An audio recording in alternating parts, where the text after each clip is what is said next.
Hey, you're talking to AI, Gemini.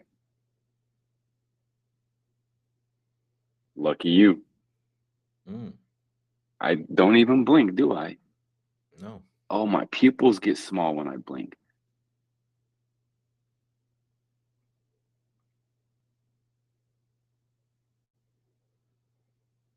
And I have eyebrows.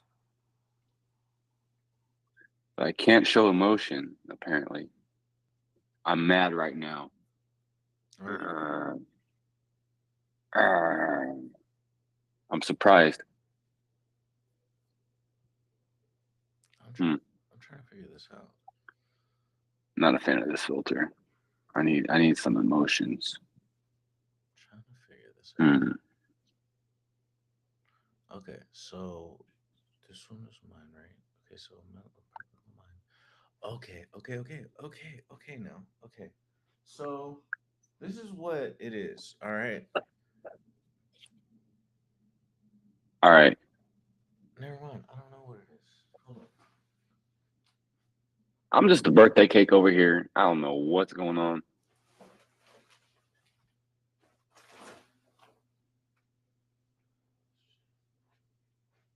What is that? Is that a soft table back there with all that stuff on there? Is it just like a big soft table? It's a big soft table. It's the new like tables are so out. Like that's so stupid. Tables. That's dumb. Don't even talk to me.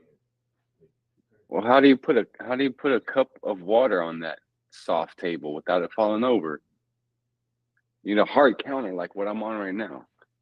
A hard counter.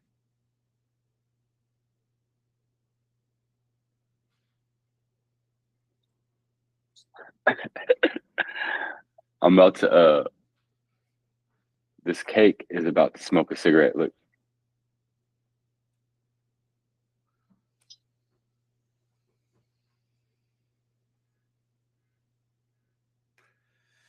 I just realized I have a lot of books in my apartment.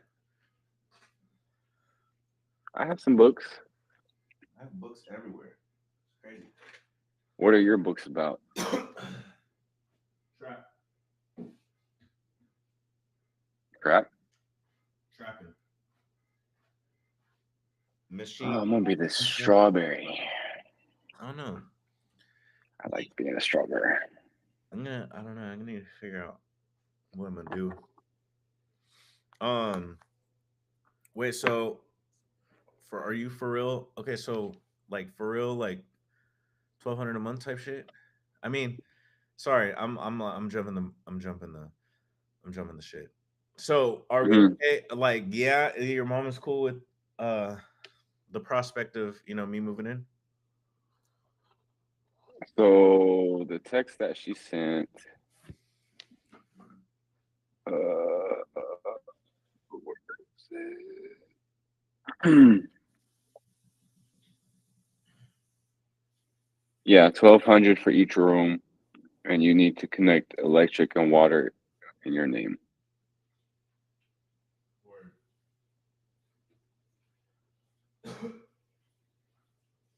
So, but she didn't come today, so I have to call her and just see. Okay. No confirmation. I'm just, I'm just asking. Yeah, but like we're kind of already planning to like still do the floors. So, um, if we get the new floors, the new carpets, then we'll just have to like, vacuum and not wear shoes inside and just keep it clean. I'm 100%. I'm I if it were the perfect world, I would tell you that. You know what I'm saying? Or not even a perfect world. Yeah. Not even perfect world. That just is what it is. Like I would honestly like I would probably be saying that myself like, "Yo, Johnny, is it cool if you don't wear your shoes? Please, nigga."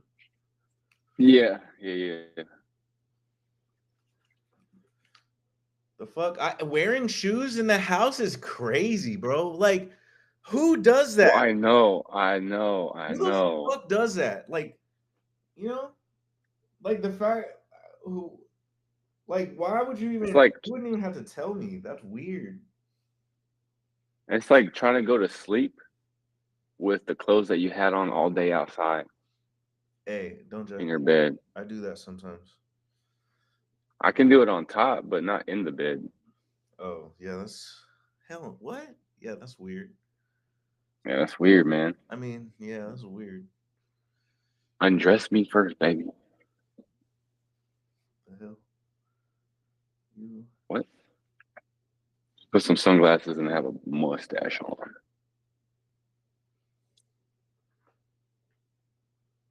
Maybe one eye. Oh my god, that looks so real.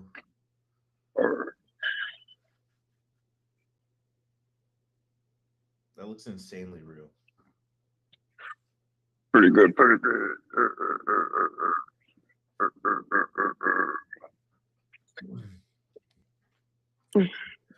So let's see. A little see, bro. I don't even use OBS anymore. It's crazy how I've been on Riverside this whole time.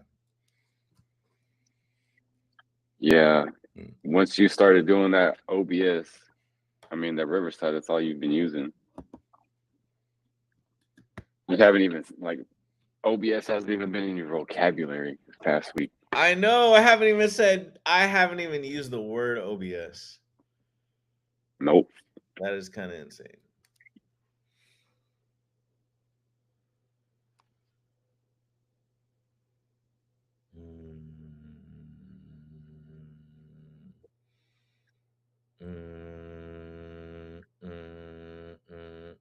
Man, put a filter on, man. Come on.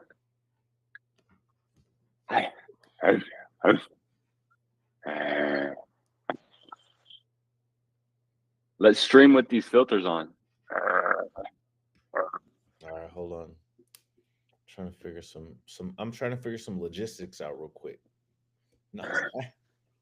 Nah, oh shit, nickel. Oh shit, nickel. All right, there. That's better. That's way better. Oh yeah, that's great. That's great. Kinda. Whatever. We shall have to make it work. Okay, so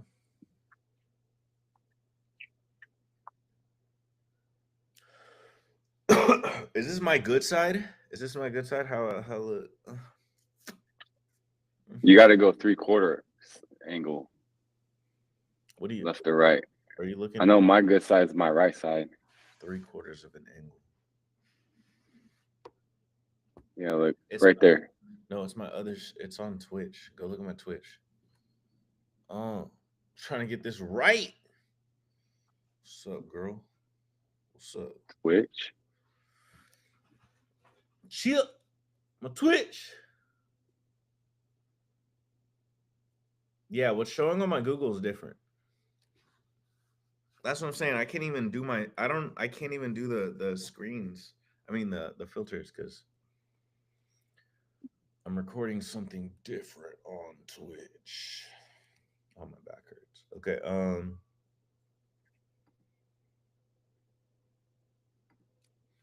right, what am I doing? I forgot what I'm doing. Oh yeah, that's what I was doing. All right, well actually here's one thing I want to tell you. Okay, so I have these industry conferences, right? Uh-huh. And I'm doing these industry conferences.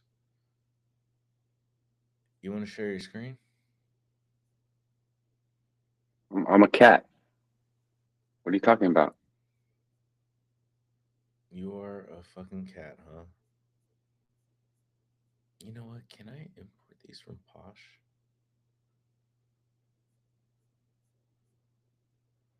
Honestly, I can. I could probably do this. Yeah, anyway, so yeah, so I have these, industry conferences. Mm-hmm. And they're actually selling tickets. The gender ratio is 100% female. Yeah. Isn't that crazy? So yeah, I think that the conversion rate is 22%, which is fucking great. Two people, like that means, look, nine out of nine people who visited, three of them RSVP'd. That's insane. What are you talking about? Industry conferences. Here, I'll show you. Drop it in the chat. Wait, how do I drop it in the chat? That's a little confusing. I'm still trying to get this whole layout down. Or Riverside? Yeah, how should I send this to you? Messages. Uh.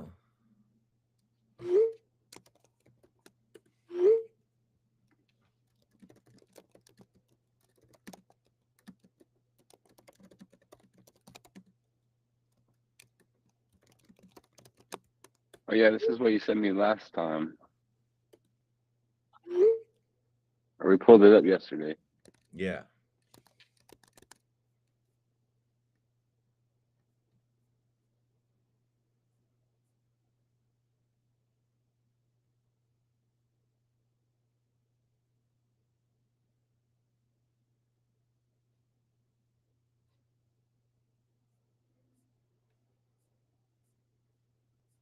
So you had people sign up?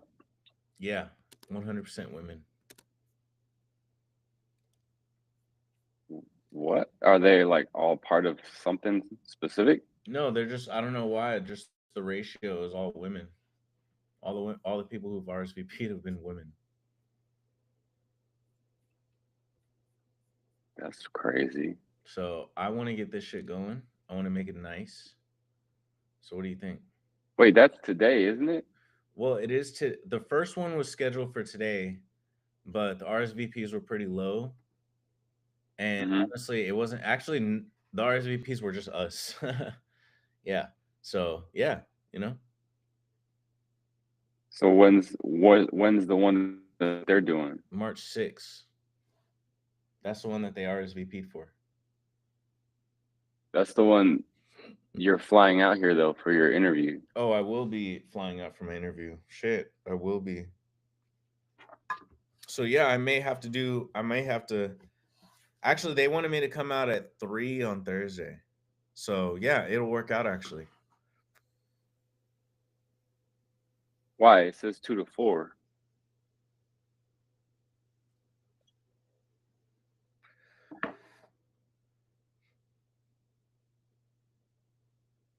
I don't know, man. Maybe you can run it.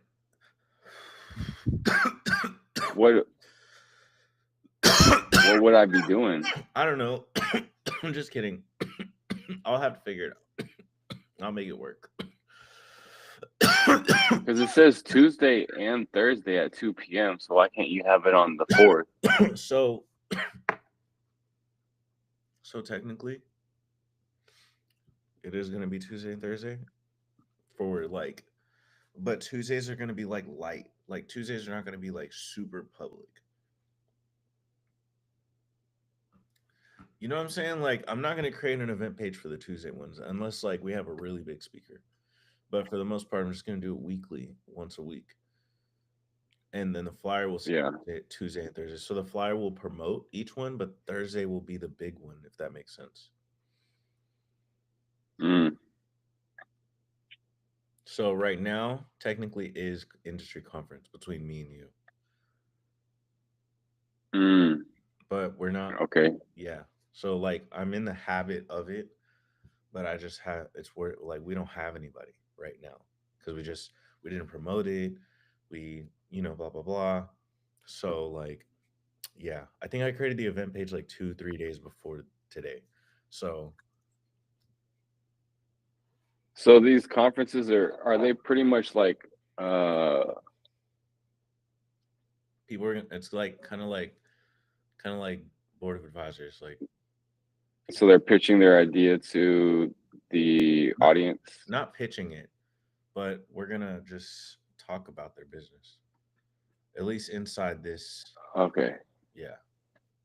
So they're pretty much coming in to speak about their business to get some type of feedback to grow their business. Pretty much. I mean, we're just gonna. It's right now. It's gonna start off as. Remember what I told you? What a mastermind is? Hmm. That's basically what it's gonna start off as. It's just gonna start off as a traditional, small mastermind, and then we'll evolve it as we go. But right now, it's just a simple mastermind session. So are you acting as the host of the conference or? Um, yeah, I mean, I'm gonna act as a host of the conference just until we get this shit started. Obviously, like I'm literally, yeah. So, all right, run it. Let's see how you perform. Run what? Run the beginning of the conference, like introductions and Hello, how. welcome to Industry Conference, where we conference about the industry and the industry, and we showcase entrepreneurs and business owners that are, you know, we showcase them. So, Johnny B, we can start off with you. Tell us about your business experience, your background, and a little bit about what you do. Hi, I'm Johnny B the shooter. I would appreciate if the host would do it again. Take two. Let's go.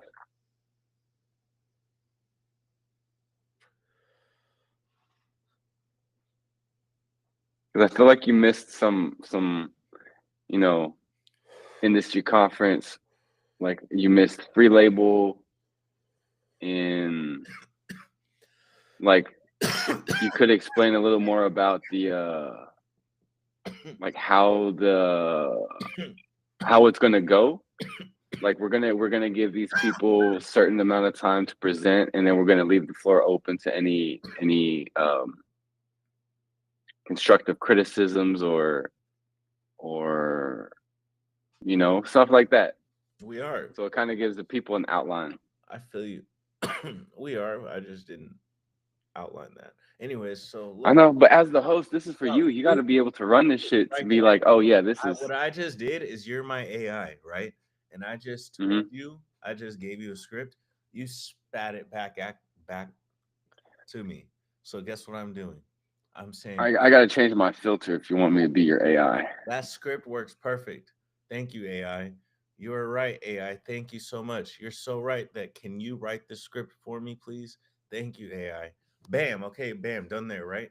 So we're gonna write the script, okay? Don't worry about that. I don't have the script open right now, but look, so let's start off. Tell us and the audience about yourself and who you are, and tell us, Johnny. Answer the question: who you are and what's your business. All right. What's Hello, What's everyone. your tell us what you first off tell us what you do and how and give us how you relate and your experience with business. Hello, everyone. Thank you for that intro. Thank you, Alex. My name is Johnny B. the Shooter. As you mentioned, I am a creative based out of Dallas. I do photography, videography. Um, I make music as well. Just overall, anything creative is what I do and I can do. So years ago, I decided to, quit my day job and put everything into this creative work and started running my business for myself as far as offering services that pertain to camera work. So over the years, I've tried many different pricing models. I've tried um, different types of advertising and marketing to go with the times. But for some reason, I seem to be at the tail end of the curve before I really start to appreciate these trends because I'm not really the type of person to follow trends. I don't really pay attention to how other people are doing things for the most part. I like just approach and I do things on my own. So that is kind of a gift and a curse because I'm a jack of all trades, but a master of none. So I would like to change this year. Some goals to have is to be able to centralize a lot of this business into one area to make at least one part of the creative processes being location as um, a good foundation to build off of. Because one of the things I've kind of encountered is setting up different shoots and needing a location, a specific location that doesn't require permits, doesn't require excessive amounts of financial involvement, but it still gives the users a creative outlet and the potential to create any type of space that they need in order to make a project come to life.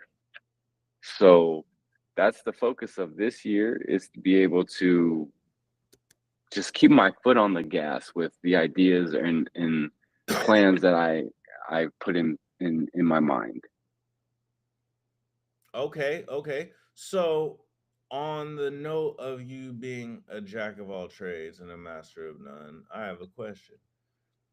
Do you see yourself, do you see it beneficial as,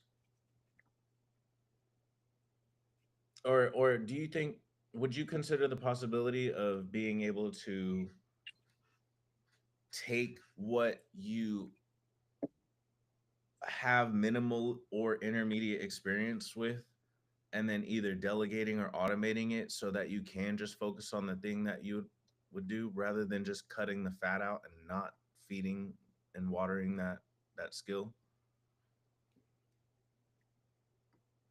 So I would say that the creative part of those tasks, I couldn't. The business side of those tasks, I could, because the creative side is all me. People hire the creative for their creative interpretations and approaches. So those things I would have to either do myself or train some people to not necessarily mimic, but um, use my style or my approach as an influence, a heavy influence, being under, my umbrella. So like the technical aspects and stuff, like all that stuff I can see being delegated. But yeah.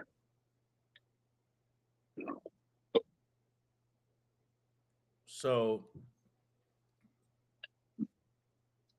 the technical aspects, right?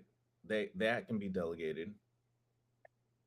But I mean, I think one thing that's it's I think you should also consider that even as a even as a creative,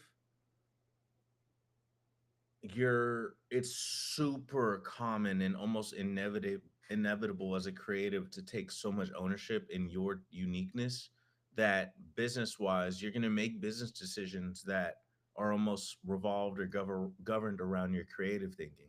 So like, and that's what holds a lot of creatives back is they kind of govern their business decisions around their creative artistic integrity. So they will turn down a certain opportunity due to it not aligning with their artistic integrity, which is 100% amazing and respectable. And it's like fucking dope. And that's what makes great stories and creates like, it's artistic integrity. It's dope. That's what people Can you fucking can you love. give an example? Well, I like, someone turning down a deal for 100 million because they want to sell 40% of their thing and they want to be stay independent, something like that. I but I'm saying like even like this, you're like, okay, well, I want to grow as a business and I want to grow as a human being and a business person, an entrepreneur, but I don't want to let go of the creative aspect of it. Like that. No, I don't have that problem because I would do that because at Oh the well, end, okay, ultimately, I would always know. maybe not let go, but you mentioned and you said that you would assume that someone else can't handle the like they're hire like whatever client is hiring you for your creative, so you have to do it, you know? I think that Hmm. is is true in a sense of like, okay, I don't want to grow. You know what I mean? Not or not I don't want to grow, but like in a sense of like, okay, this is a small shop, you know?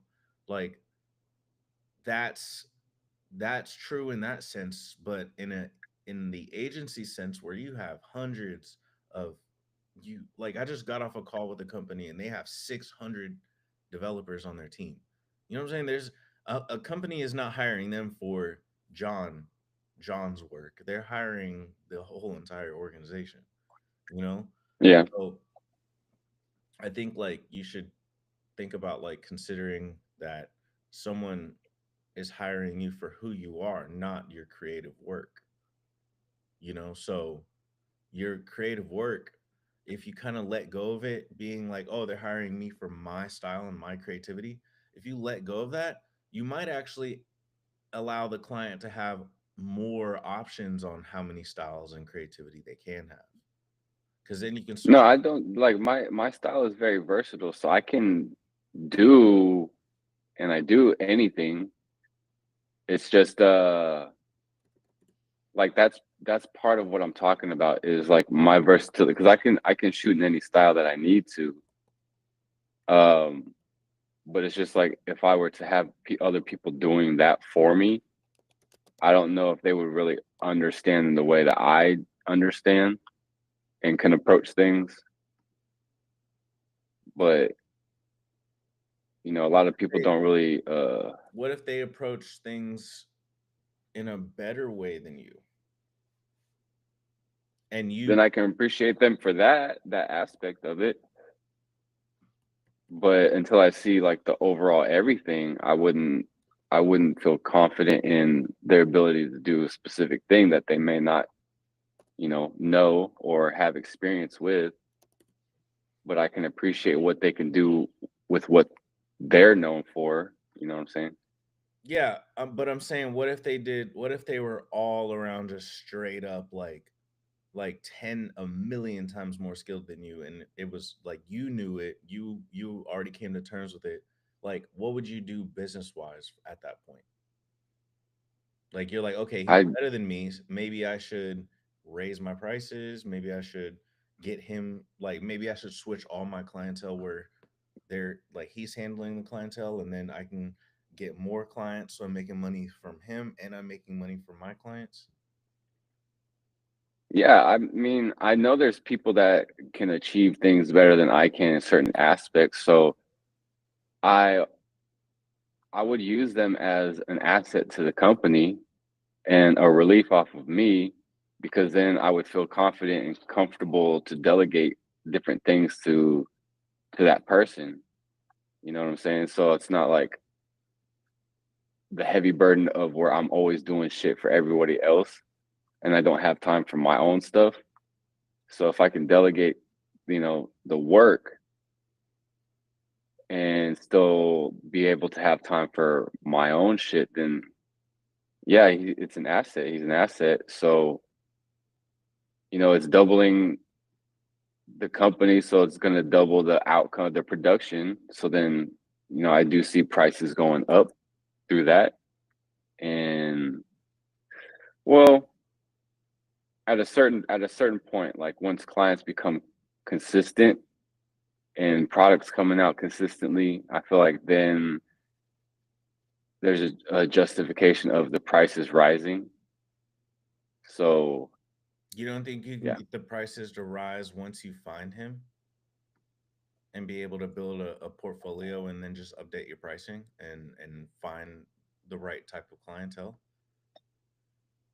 Because if you I think if you Um, wait too long, you're gonna get if you're gonna be like, oh well, let me get to a certain point and then get there. I think you're not gonna be able to get to a certain point if you're without doing things like that. You know? Well, see, that's kind of uncharted territory for me because I've never had a team. I've never been able to find people for a team. So, yeah, this is all like speculation. I've never experienced it, so I don't know. I feel it. Well, it's kind of validated. It's not like we're creating something brand new that's unique and hasn't been done before. Um, you know, what I'm talking about is kind of like standard for most creative agencies, video agencies, director agencies, you know, creative teams, design teams, like it's pretty standard, so I wouldn't be too scared of it. Like I said, I would just kind of consider it. I would just consider it in the sense of like, oh, where do I want to take your stuff? I mean, because like, does you kind of having that mindset like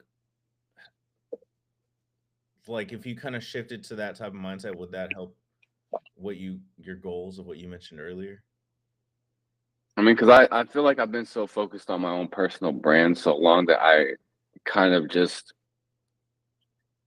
kind of progressively just became like focused on the individual being me. I kind of stopped considering that aspect of it, becoming more of a company instead of an individual entity.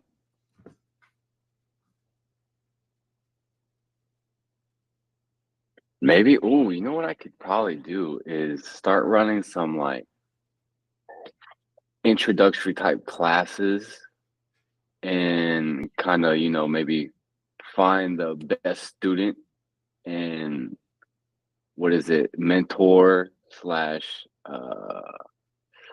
what's that term when you work for a company, but Internship. you're kind of not, yeah, I can have them intern, you know, like a paid internship or whatever. And the team based off of my influence of knowledge Mm,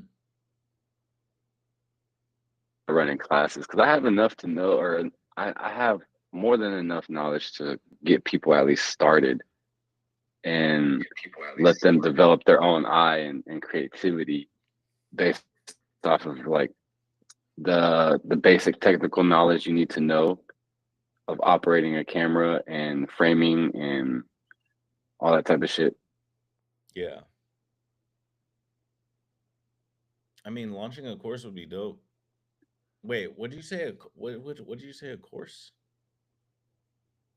Yeah, All right, let's pretty do it. much. Let's do it right now. Go on Free Label and launch the course real quick.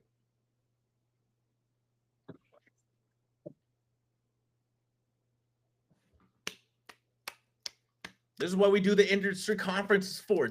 Just do it live. Do it live. All right, so where do I go? Navigate me. All right, share your screen.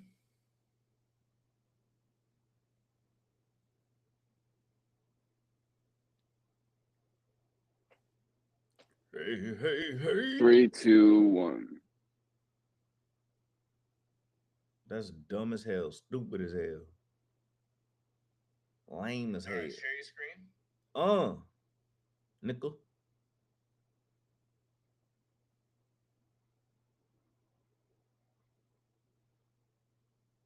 All right, I'm here.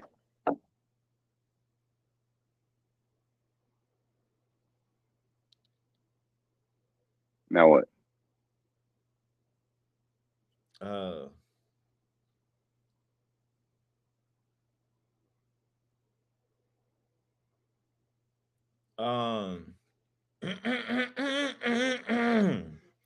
um, so basically,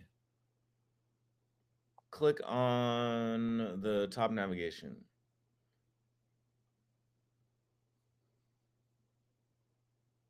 Okay, now click on upload.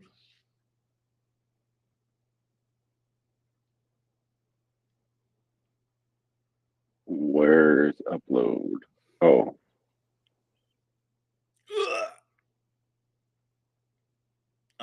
Don't click on that. Uh,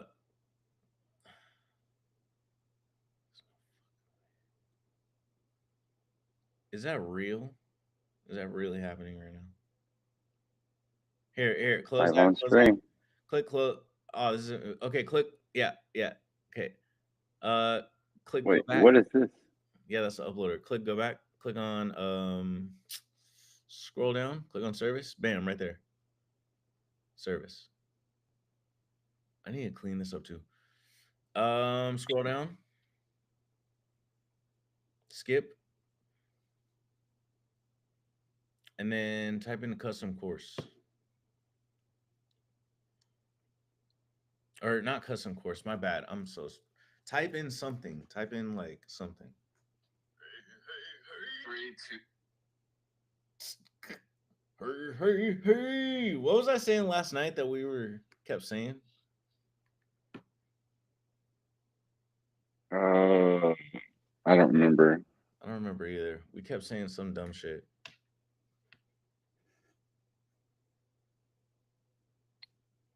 What is there like an umbrella term for photography and videography? Uh, content creation. In today's age, I would call it content creation because if you say videography and photography, people are like, you can put that in the description and the keywords, but really, content creation is big where people are going to be like wanting, that's what people are searching right now. I can even search on Google Trends. Let me see. Trends.google.com.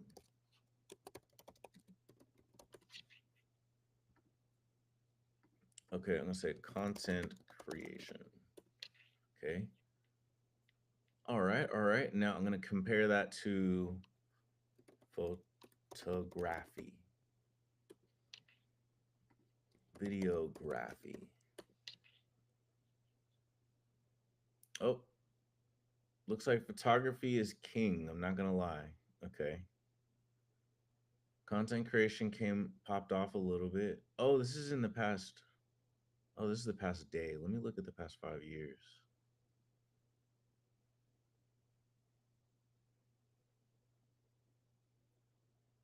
Says right here that the past 5 years photography has been king. Okay, let's remove photography.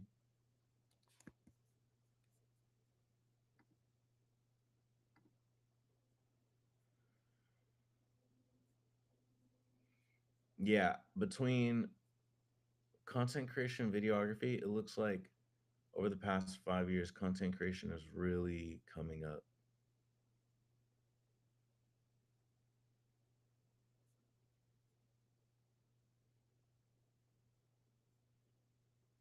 Holy shit.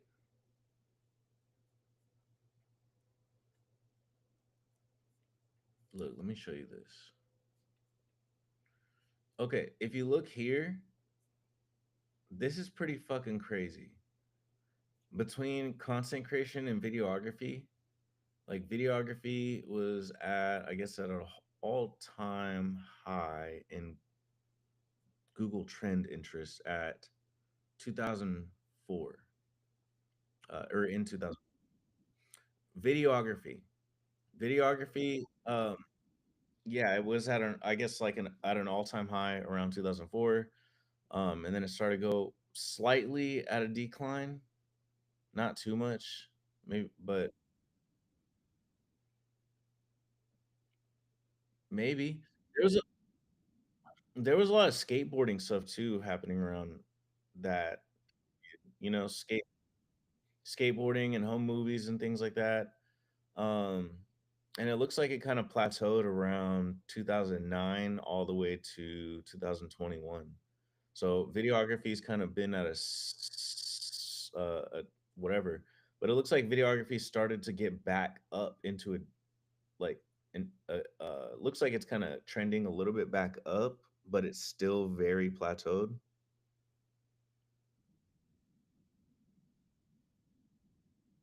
Well, it looks like videography kind of started trending back up since 2022. March 2022 started trending upwards, right? Like having a higher average, even peaking past the past 5 years, or past decade actually. So in the past decade, it looks like in the past decade, it looks like it's plateaued from 2016 to 2022, and then from 2022 upward, it's had a higher average in the past since 2022. So, but Now let's talk about content creation. That whole entire time, content creation was dead. All was super super low. Looked super super low. It peaked at around a level 6 out of 100, right? All the way until 2016. And then around 2016, it peaked around, went to 4, and then it started trending a little. It started making its way upwards from 2016 to 2022. It started making its way upwards. 2016. So yeah, 2016 content creation started like making its way up, and then from where it's at right now, it's tripled. It's quad. It's actually doubled. It's actually doubled 100%. Um, and it's equal with videography right now in trending. So content creation is on its way up right now, and it's skyrocketing at a rapid rate, and it's about to surpass videography.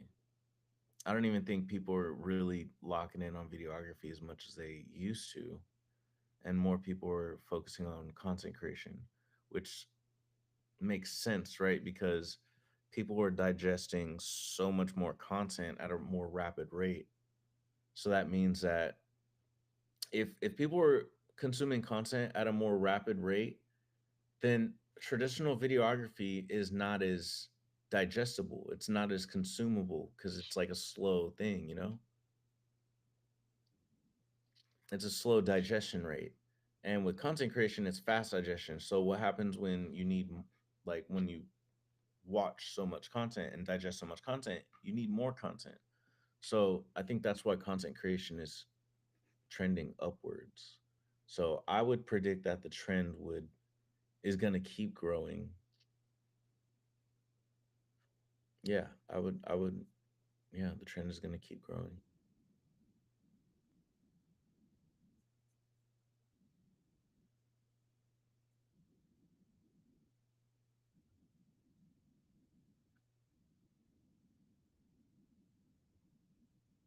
You don't need to Let me see hold your your screen. end of service, otherwise the service is ended. All right, create a list of tags or keywords to help useful find users find your service. So what I just type words. Yeah. Do I have to put a comma or a space or anything? No, press enter or whatever. Tag, add tag. Oh,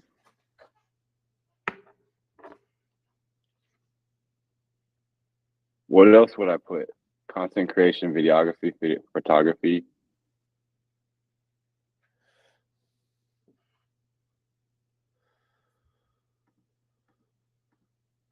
School, education, tutorial, course, um, instructor, teacher. What else? No shit.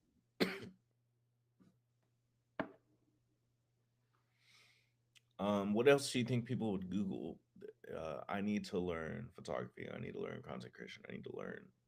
Um, maybe mention social media.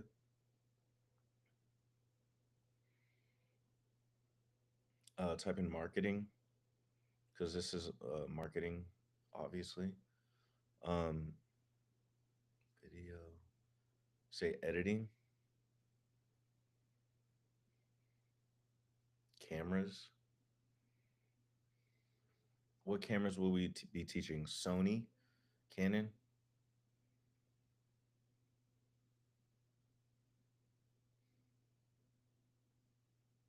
Um,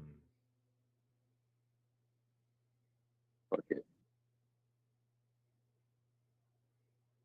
mm, just maybe do like composition, uh, framing,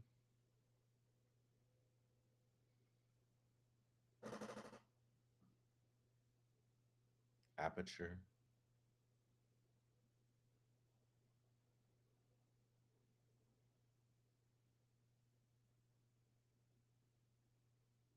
I need to put a limit on how many tags you can put.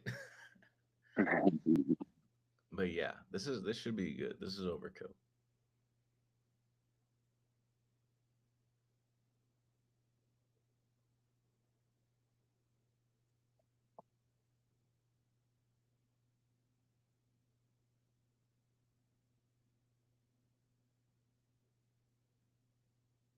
All right, then what? Quote request required. What's that? That means I need to add a description on there.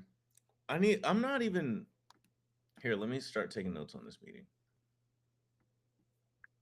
Are you transcribing it? No. Oh my God, man! What the fuck? Oh my, You slipping? oh my God, man. What the fuck? Okay, so I need to add. So this is these right here. Hello, AI. If you're listening, we are doing testing on the upload, or we're honestly uploading content. Anyways, we're making a service. So, anyways, and we're doing QA testing. So, quote request required. I need to add a description to the quote request required input because people don't know what it means and they don't understand. But the quote request required input, it's a checkbox. And what you do is people have to request a quote rather than just buy the service. They can't just go there and purchase the service. You have to like put in a quote. You know what I'm saying? So like Why? because then people can be like, "Oh, well this is my budget." You know? So they define the budget. I think that's what it is. And isn't the purchaser always going to try to undercut and I get the lowest mean, they're not possible? going to undercut. They're just going to give their budget. Like most people, I mean, you're what broke. Oh, so my minimum, Yeah, the broke. lowest I would go is max is the full price, I guess. Yeah, but type it in. Yeah, so like you'll put it in there and be like, you'll put it in there and be like, my, the minimum is like 600, my maximum is 1200, and they'll probably come in and be like, oh, well, we have like 800. We can do 800 because they'll know like if they pay 600, they're gonna get shit ass work from you. But they, you know what I mean? Hmm. So, and that's just how like I built that because that's exactly what happens in my business. So I built that for like real life scenarios. Mm. So they can come there, but they don't like purchase the service off top. They come there, put it in a request first. So they come to your service, and then instead of them purchasing it and like, going through Stripe and making a payment, they are making a request. They're creating a request. You know what I'm saying? Yeah. Bro, honestly, now that I think about it, the request So is genius. Oh my is this like in person kind of thing? Like what am I even offering? Is this like God. just access to videos,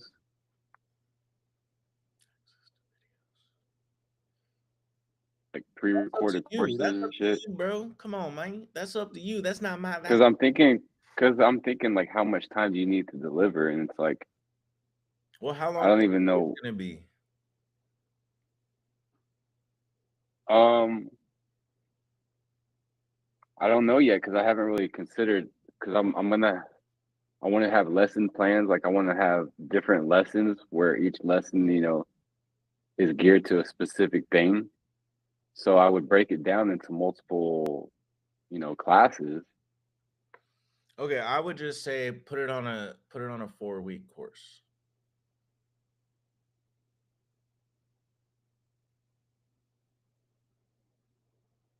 Okay. and quote request. I wouldn't do that. I would just do a set price on it and charge everyone the same for the course. So because you can't really charge different chart for the seats, that's fucked up. Um, Yeah. I would just type it in and put how much you want to charge for this course. I would say like maybe 500, or maybe, or if you want to go like real, Oh, you can go above. Oh, you can go above. yeah, 1200 maybe. This is what also again I built this when I was also in really broke minded mindset that I'm thinking nobody's gonna pay more than 250 on the website. Like, come on, I don't even want to post a fucking service on the site if it's not $2,000. I don't. I don't want to post. Damn, that that's crazy amount of money for a course. Is that realistic? You said that's crazy amount of money. That's what I'm saying. I need to get my niggas out the hood. I know. You need to give me. I'm fucking like that. To me, is just like, damn, no one's gonna buy that shit. You said okay, so so online photography classes, okay?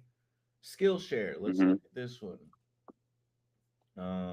Creative Light.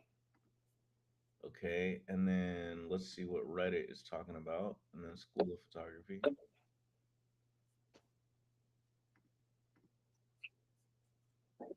Here. Because I was wanting to do these classes like in person,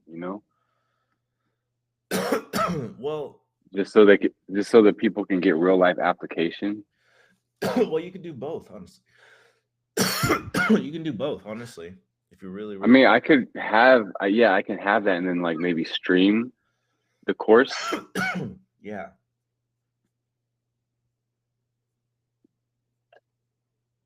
and then maybe I'll put it on tour, be like, we're coming to your city, sign up for courses. Dude, I'm trying to.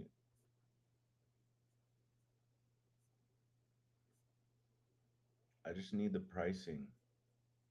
Just give me the pricing. I hate websites that like make you sign up and don't tell you the price. Oh my god, am I that? Am I that website? Oh god, Oh God, are you? I think so. Because the first thing I do when I go to Oh a website is no, look for pricing. yeah, because then they'll have to like they want to get you on their newsletter, their news list and shit, and you're like, fuck, I don't want to be on their email list. So this one is a pre-recorded class. Here, let me see. I need to share my screen. Share something else. Entire screen. You know what? You know what? You know what? You know what? You know what? You know what? Fuck. No, no, no, no, no. Don't worry about it.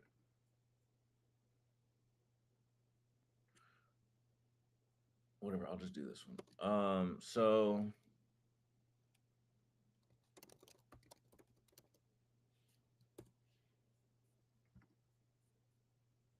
all right. So this company right here, Creative Light. Here, let me. Yeah, Creative Light. Buy this class, 149 fundamentals of photography. This one's a 199 on sale for a 99, but it's all pre-recorded. And there's it's he so retail price is 200, but you can get it for like 99 somehow. And he has 107 videos in here, but they're all averaging around 5 minutes to 9 minutes, and some of them are like 20 minutes. So maybe he just adding videos to this. I'm not sure,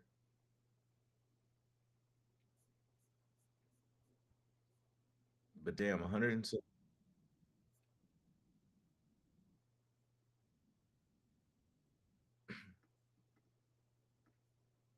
So what if you did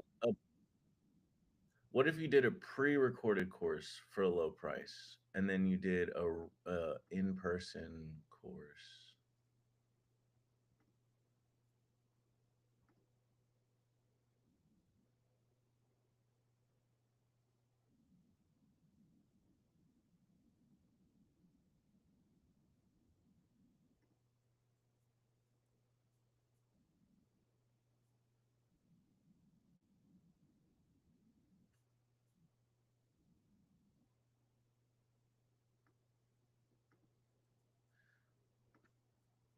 Yeah, I mean, so you can, yeah, I mean, launching a short online course is seems like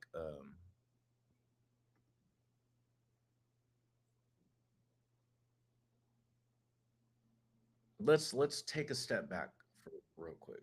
What would you want to do? Do you want to launch an in-person course, or do you want to launch on a virtual course, or do you want to launch a on-demand course where people have the videos and they can watch them themselves?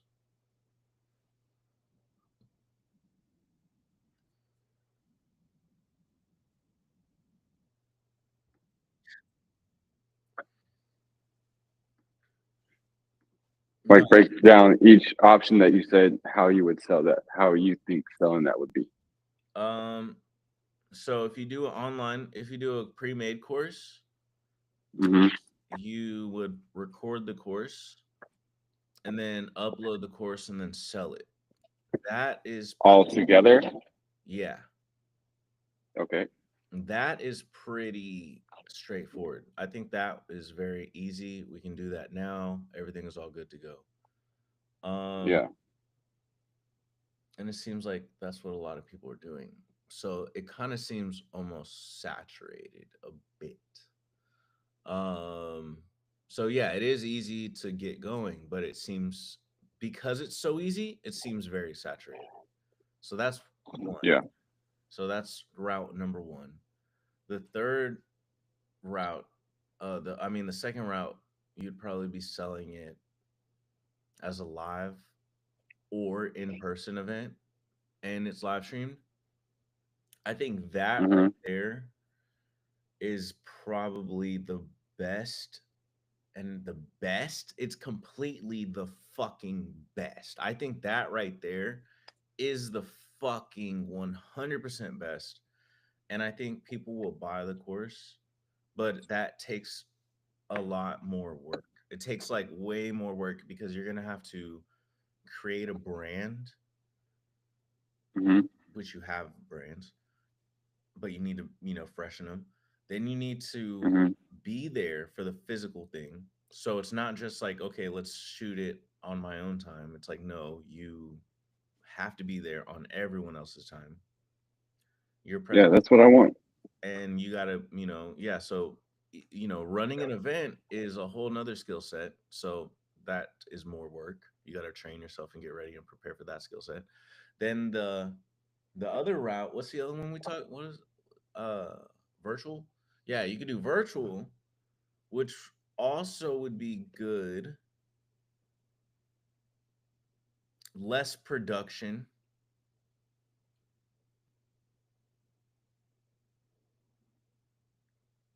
but you would still have to create your brand. So doing it in person, No, it was the last one was on demand. no, the first one was on demand. That's why on demand is the easy one that everyone's No, the first one you said was online courses will sell series of videos all together. that is on demand. That is another word for on demand. That's another way. Okay. So that one is the on demand one, um the second one is doing virtual and in person, which that one is the fucking best, but it's gonna be costly, and it's because you gotta like rent a place to work, then you're gonna have to handle Hmm. logistics like food and beverage for people and like snacks and how you're gonna set up TVs and projectors and like are you gonna have like are people bringing their own cameras? Are you gonna have cameras for people? Um, Yeah, that you got to work all that shit out. So but that's also going to be the most expensive one. that's also the most expensive one, but it's all like yeah, because they're paying for all that shit. So I would Yeah. go that route because then you can build the biggest productions, and you can still live Hmm. stream, and maybe even cut off the price, a fraction of the price for it not being a lot, whatever. So yeah, I think that's what you should do. And then you can even make it where it's like, damn, you even get to the point where it's like, okay, uh, we have like collaboration week or some shit, and or weekend type shit, and Hmm. have it where whoever they are, wherever they are, we can like fly them out, and spend a weekend together type shit. Like that'd be so Like a shortened course after you take the beginner course. yeah, like an intermediate course where yeah, or just like week 3 out of or maybe last week 4, everyone flies out for a weekend at the you know, at a certain place and we do photo walks. Yeah. Yeah, So things like that, that'd be super dope because then we can travel once a week, stay at a nice location, and just do the course, and you know yeah, that would be dope. yeah. I gotta start developing a lesson plan. I mean, we can partner on this, and I can I can start figuring out how to market it, and then you can build out the lesson plan. Yeah, and then you can handle the live streaming. Yeah.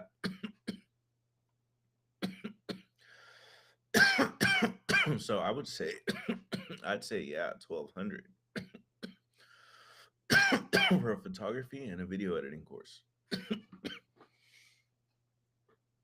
So it's a 4 day. No, Wait, 4 week. 4 weeks. So what? Once a week? Um, no, I think we should do it like every day type, or not every day, but um, I don't know. I don't know. I mean, I think it yeah, could be right. like, Yeah. What if you did it 2 times a day? I mean, yeah, I would do. Yeah, I would do it once a day, bro. Like, or maybe every. What does a football team do? Like 3 times a week, 2 times a week? dude, you got to think about other like people's lives and stuff. They're Yeah, not going to be able to do 2 times a day every week. no, not two. My bad. Not 2 times a day. Not 2 times a day. I meant 2 times a week. What did I say? Whatever. 2 times a week. Think about it. It's like enrolling and paying for like your kid's sport. So okay, so it's a Take care of weekend. It's a weekend course it. I when would say, people are bro. all I free. would say weekday, bro. I would say weekday. Like maybe I would have actually 2 courses. So you can enroll in a weekday or you can enroll in the weekend course. The weekend course may be a cheaper course or some shit, or maybe more hours or some shit. I don't know. But like that, I would definitely do that. I would have because you're right, people are No, this is what I would do. This is what I would do. I would have it on one day on a weekday and one day on the weekend. The weekend course or the weekend day is like the lesson, and then the weekday is the application of the lesson. I know, but I just feel like people are gonna fall off, bro. Like if you don't force consistency on people, people are gonna be like, "What am I even paying this for?" Like they're just scamming me. Like I feel like we need to create a space where people feel like this is their life for the next month. Like it's like it's like we honestly have the opportunity to basically tell these people like, yo, whatever you have going on, whenever you buy this course, make sure you have nothing else going on for the next month. Make sure you cancel all your vacation. Like this is a course that you take and you shouldn't go on vacation. You're not gonna like you gotta this is work. You're paying this $1,200 because this is a real course. Like imagine this is college. Honestly, we fuck what 1,200? No, no, no. I think okay. Look, you're getting a little too ahead of yourself because the people that are going to be getting this course, like it could be anyone. You know what I'm saying? So I feel like trying to wedge it in during the week is going to be more inclined to push people away instead of like having it on the weekend, like a Saturday and Well, yeah, Sunday, I'm saying both. multiple hours throughout the day, and then like you're saying, I'm hoping prevent people from dropping off because it's like they have to dedicate 2 days back to back to this thing, for four weekends. I say So they have their whole say week. I agree, and to that note, I think we should do 3 days a week. Which I think we should dedicate this 3 days a week and allow people to. Okay, there's two routes we can go. We can do it 3 days a week for the entire course, and you don't have to go to every course. You don't have to go to every class. You don't have to, right? You don't have to. Hmm. But we are running it. So like if you're taking this super serious and you want to do this shit every single day and really immerse yourself in this photography shit and build discipline it's not like, oh well, I'm just gonna do this whenever I feel like it, maybe once a week. Like, no, like this is an everyday shit. Like we're hitting the ground and we're shooting content and we're creating shit every day. You know what I'm saying? Like we I want mean, it's just like college courses. Like you go to community college, you pay a certain amount of money for the course for that certain amount of time. Whether you go or not, you still had to pay. exactly. That's what I was trying to say. Is like, yeah, we're gonna be having class 2 times a week. So I think that's what it should be, or three. I mean, in college you go to three. What is it? In college you go twice a week. Some, but yeah, in college most of your classes are gonna be twice a week. Um, and but I that's what I'm saying is I think that we should do that. So maybe twice a week, yes, but also opening up that third one for the weekend for people who may not be able to have had made it during the week. And maybe the weekend one could be a longer course because it's like maybe during the week we can just do 2 hours a day. And Hmm. on the weekend one we could do like a 4 hour class. So then like what happens is people will uh like so they can enroll, so we can have some people enroll in the weekend one and then we Okay, so then it's enroll like in the the week. weekday classes is basically the weekend class broken up into 2 different days. So then the weekend class is pretty much what was taught during the weekday. So Basically, but they can either get the it's same information during the week or on the weekend, or yes. if they were And there then on the week, they can go to the weekend class to kind of refresh and make sure they got everything. exactly, they can use the third one to be like if they're really dedicated in this shit, they're gonna go to the weekend one, and then they're gonna relearn everything that they learned on Tuesday and Thursday. But say if they only went Yeah, Thursday, then they're gonna go on the weekend one and then review what they missed on Tuesday. yeah.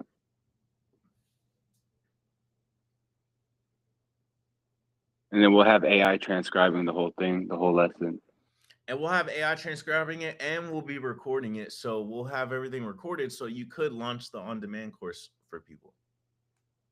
Is there a way that we can get a certification to where like we can reward them with the certification at the end? We Like can we can give them like a that, real world application test bro. We can to do where they have that to right pass. now. We can write a certification right now. I There's think, nothing that makes a certification besides like another person saying, "Hey, is this real?" And we're like, "Yeah, it's real. We gave it to them."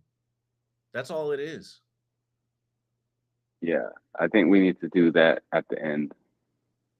100%. Yeah, because then they can say, "Oh, what is a certification?" Then they go Google it, and then they see, free label, and they're like, or they'll see your course, but then they'll see like, free label, and they'll be like, "Oh, okay, they're these. This is a trusted company." We can give them a free label account All at that, the end.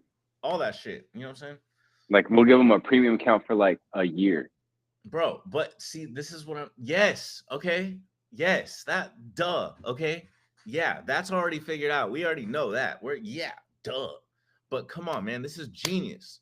I think that like we should give them the weekday courses, right? But then we have a full weekend class, like maybe on a Sunday, right? Hmm. 'Cause then we can do Tuesdays, Thursdays, and then we can do Sundays. And right, and then what happens is on Tuesday and Thursday, that's for the working class who works 9 to 5, and then after work they can pop in for class Yeah, at like 6 o'clock, and we go 6 to 8, and what I'm saying, just showcase like some just saying, just do photography class, and then yeah. And I even think right now it would probably be smart to start this off on Discord. I think it would be super smart to start this off on Discord or Riverside or wherever, right? And hmm we start this off there, and then start doing it and launch it and move it into the in-person one, because then you can get some tickets in, you can get some base, some customer base in and shit like that, and then you can launch it for a short smaller price, but still at a medium sized price, more than a online course. Like this guy's charging $200 for the on demand one. You can charge Uh-huh. 500, 600 for this to get it off the ground. Yeah. Like, what is it, 600? Yeah, I would charge 800, 200 a week. Or honestly, but you also got to think about this. You got to think about this. You got to think about this. You got to think about this. You got to think about this. Thinking. With photography, it's very actually, this is actually something insane. Um, this course makes sense for everything. Like what you're when we're thinking about pricing right now, I think we're thinking about what we're used to. We're used to people who are on a budget. We're thinking about people who are, oh, I want to, possibly learn this on my side of blah blah blah, right? Mm-hmm. But here's the thing about this. With photography specifically, it is an equipment based uh it's an equipment centric skill.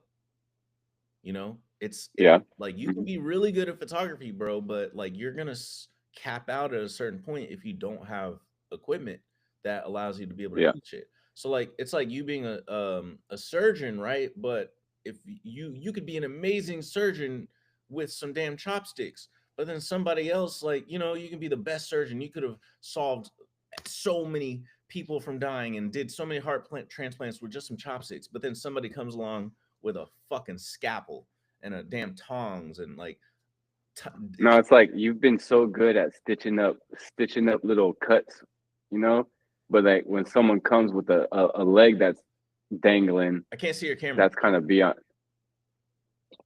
Oh shit! My bad. I didn't mean to cut you off. But you're cooking right now, and Can you see but it? but All right, so it's like, oh yeah, I'm a robot. So it's like, you got the stitches, you got the thread, and you're stitching people up that got these gashes and stuff. But someone comes in off the battlefield and they have like their arm that's kind of hanging off the shoulder and like the bones exposed and like arteries are bleeding and out, and you're like, okay, the needle and thread is not stitching this arm back together. I think so. You lost me so hard that I forgot what I was even talking about. You lost me. Yeah, that's that higher level thinking. But yeah, I forgot what I was even saying. Oh yeah. So with photography, it's very like equipment centric. So you could be so skilled at photography, but as soon as you're gonna cap out based on your equipment. So guess what? The entry barrier for a lot of people to get better and excel in photography. Oh shit. It's the equipment. Money. It's money, money, money, money.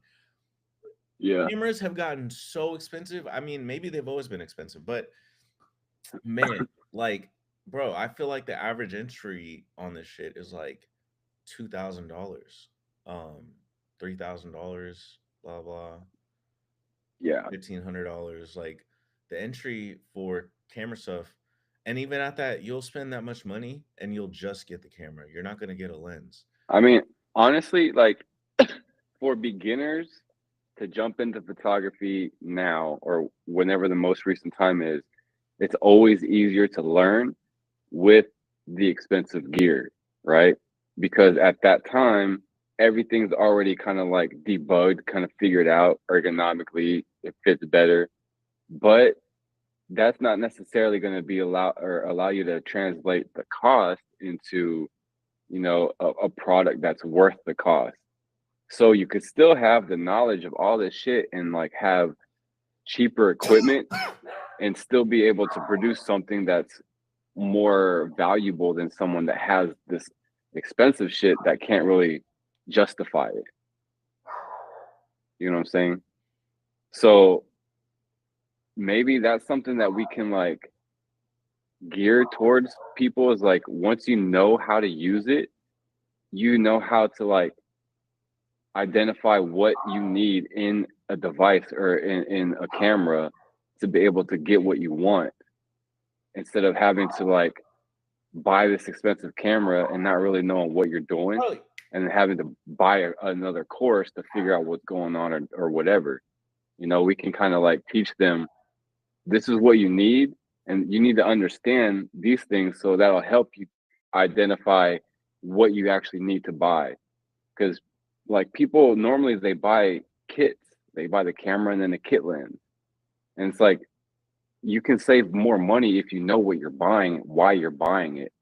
So when I bought my cameras, I bought the bodies and I bought the lenses that I wanted to get what I needed to get. You know what I'm saying? So I save money, not wasting money. Sure, I have this kit lens, but no one uses the kit lens once they figure out, oh shit, there's better lenses and this Okay, one's trash. that's a good point. So yeah, because there might be a possibility where people come in and take this course, and guess what? They are what's the word? They don't have they don't yeah, they want to get informed before they buy a camera. Or they may have a beginner camera and they want to be informed before they get the good one. So regardless, guess what? People we by the end of the course, people are gonna want the good camera. I promise you, by the end of this course, people like they're gonna end up like me and be like, I don't want any other camera besides the Sony FX 30. But that's the thing. They're going to have the knowledge on how to get the cheaper camera, but they're going to have the knowledge to know that they can make use of that expensive camera. So they're going to go to the expensive camera because they're like, I have all the knowledge that I need. I don't need to go back or to the cheaper camera if I don't need to. If I can afford the bigger camera, I'm going to get that because I know I'm going to produce what is going to be justified, Yeah, I you mean, know? but So it's that's like, what happened to me is like, maybe we can get, bro, I was fine for the past like 2, 3 years with the cameras I had. And then like as soon as I started taking courses and like learning and all this shit, I was like, I hated my cameras and I was itching. Like I was like, dude, I cannot go another day without being able to shoot 4K. I cannot go another day without being able to shoot 60 FPS 4K. Like I had four cameras and not one of them, actually one of them was able to shoot 4K but only at 24 FPS. And I'm like, dude, I want to mhm, shoot slow-mo. I want to shoot skate videos. I want to shoot sports videos. I want to like what the fuck? You're telling me I can't do this with the cameras that I have right now? Like I didn't even want yeah. to do anything. I didn't even want to shoot anything else until I had that camera. So essentially, yes. Like I think that um I think this could be like a intro to affiliate yeah, marketing we for could we can cameras. we can have I was literally already thinking that. Like we could, at the end of the course be like, hey, if you want to buy a camera through us, blah blah blah blah. So, but I just think more in the sense of really trying to solve our pricing. Of that's the whole reason why I even dove into this. But it is very true that we can do affiliate at the end, and it is very true that people are going to come in probably with a beginner camera, and then at the end of like they're going to be like, oh, I need the best, I need the blah blah blah. So because look, Hmm. if because this is what's going to happen, they're either going to come out and being like, I need the Sony FX 30 or the Sony FX 3. So that means 1700, or I think it's like 3200 base just for the body, Hmm. just for the body alone. Like let's throw a lens in there for 800 or 1000. um that's pushing 2000, that's pushing almost 3000 to like $4,000. That's pushing 3000 to $4,000 on the thing, right? Like on their Yeah. equipment. That's not including accessories, memory cards. It's not including any of that stuff because memory cards alone for that stuff, Editing programs. all that. The memory card alone is probably going to be $200 just because you're going to have to get something big enough for all that cinema footage. So the whole thing is like, bro, we're going to probably be fucking around with people who are going to leave our course and spend 4,000, 5,000, 10,000. They're going to spend that money regardless because they spent money with us serious. Like they Hmm. came to us because they're serious, so they're gonna leave us going to buy serious shit. So that means that we shouldn't be charging unserious money for this. We shouldn't be charging, oh, cool, little photography course for $200. Like, bro, no. Like, Yeah. this course is going to change, the directory of your life basically. And like, I get it. Like, okay, even with the DJ shit, my homie has a DJ school. He charges 1,200 for his DJ school. That's why I said 1,200.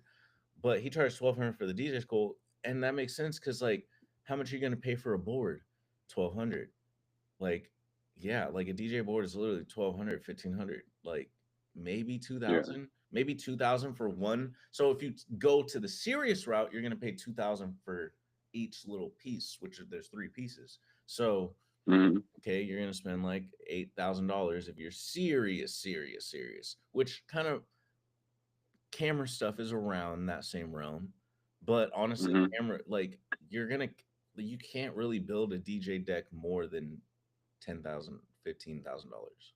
Like the most Yeah. expensive DJ equipment you can get is $15,000, and then after that, you're doing the venues work by buying speakers and shit and all that. Like, no, like, you you're independent DJ. You don't need to be buying fucking speakers if you're going to be going on tour and playing in big arenas that already have speakers. So like, literally, you can Yeah. max out at $15,000.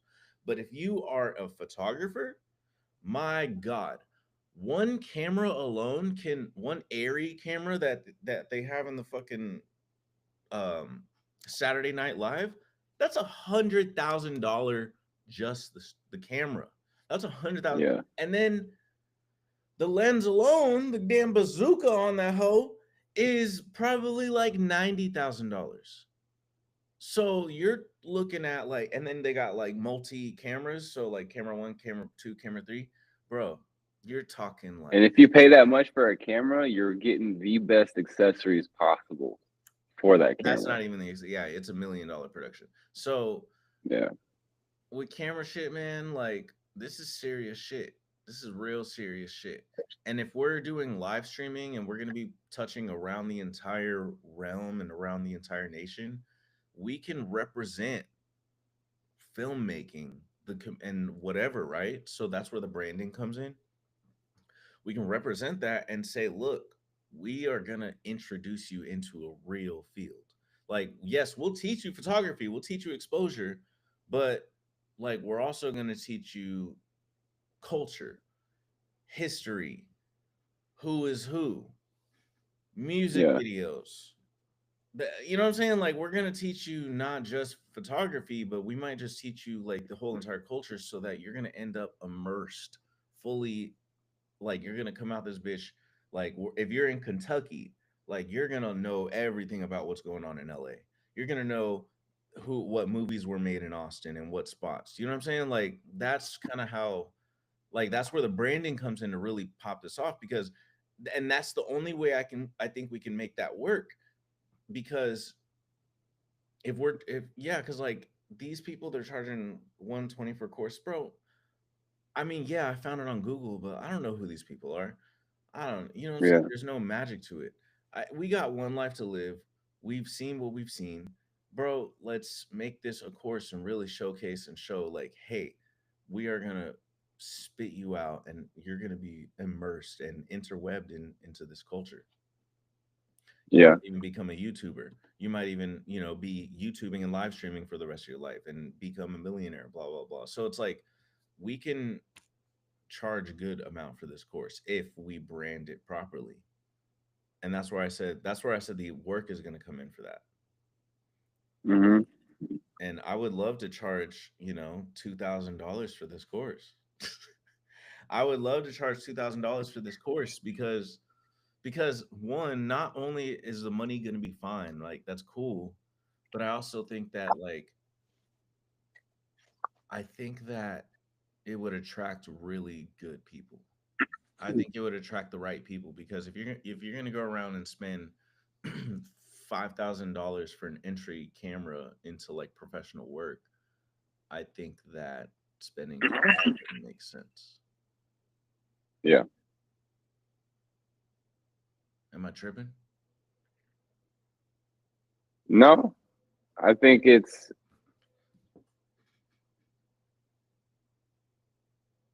like it's gotten a lot bigger than when we conceptualized it. and you're thinking a lot more of the business side of it. So I'm kind of like, I understand it to an extent, but I've never experienced it, so I couldn't really. I can understand it, but I can't relate. You know what I'm saying? So my focus would be just be on like actually on the actual course and stuff. You know what I'm saying? Yeah. And the information provided and stuff like that. And then like with the camera stuff, it was like I don't really think of photography in like component aspect, like things. I think we should teach I'm more photography and videography. I think we should teach both. I think this should be a full no no no stack course yeah yeah that's what I'm talking about. But like and live I'm streaming. more into the like artistic creative side of it, like the framing, the visual eyes, the reasons of specific shots and stuff. And like that's where my focus and expertise would come. You know what I'm saying? So like the You'd be head and all shoulders. the yeah, but like all the cameras and stuff and all that type of shit, like I don't even know what the latest camera is because I just don't keep up with that shit. So and like what the newest things are coming out, like Bro, I know how to get shit. it took me it took me maybe 3 months to learn all that shit, honestly. And we might have to change the Yeah, course to 3 months. But like, yeah, but it's like all I have to do is input that into like a higher resolution, and I'll still have the knowledge to know how to use it. It's just now I have the access to that kind of shit. You know what I'm saying? yeah. So that's why I'm mainly focused on like the intro part of like yeah, everyone has a camera phone, so everyone's taking pictures, taking videos, but I'm focused on the reason behind that specific photo, whether it be the environment, the depth of field, the framing, the composition, whatever, the color, and I'm helping them like figure out a reason to take a specific photo, different aspects to take that type of photo, with whatever equipment that they have, you know. Makes sense. With photos and videos too. I'm also like applying that I like that plan to video. I'm just using photography terminology right now. But video, I think, is going to be a little more equipment intensive because equipment is necessary to get certain shots and certain types of shots. Because a photo is just a still, a moment in time. So that can be anywhere on anything.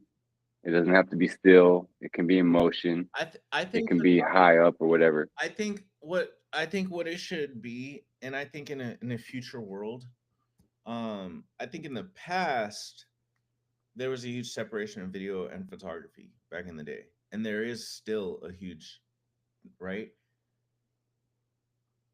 But I'm multidisciplined.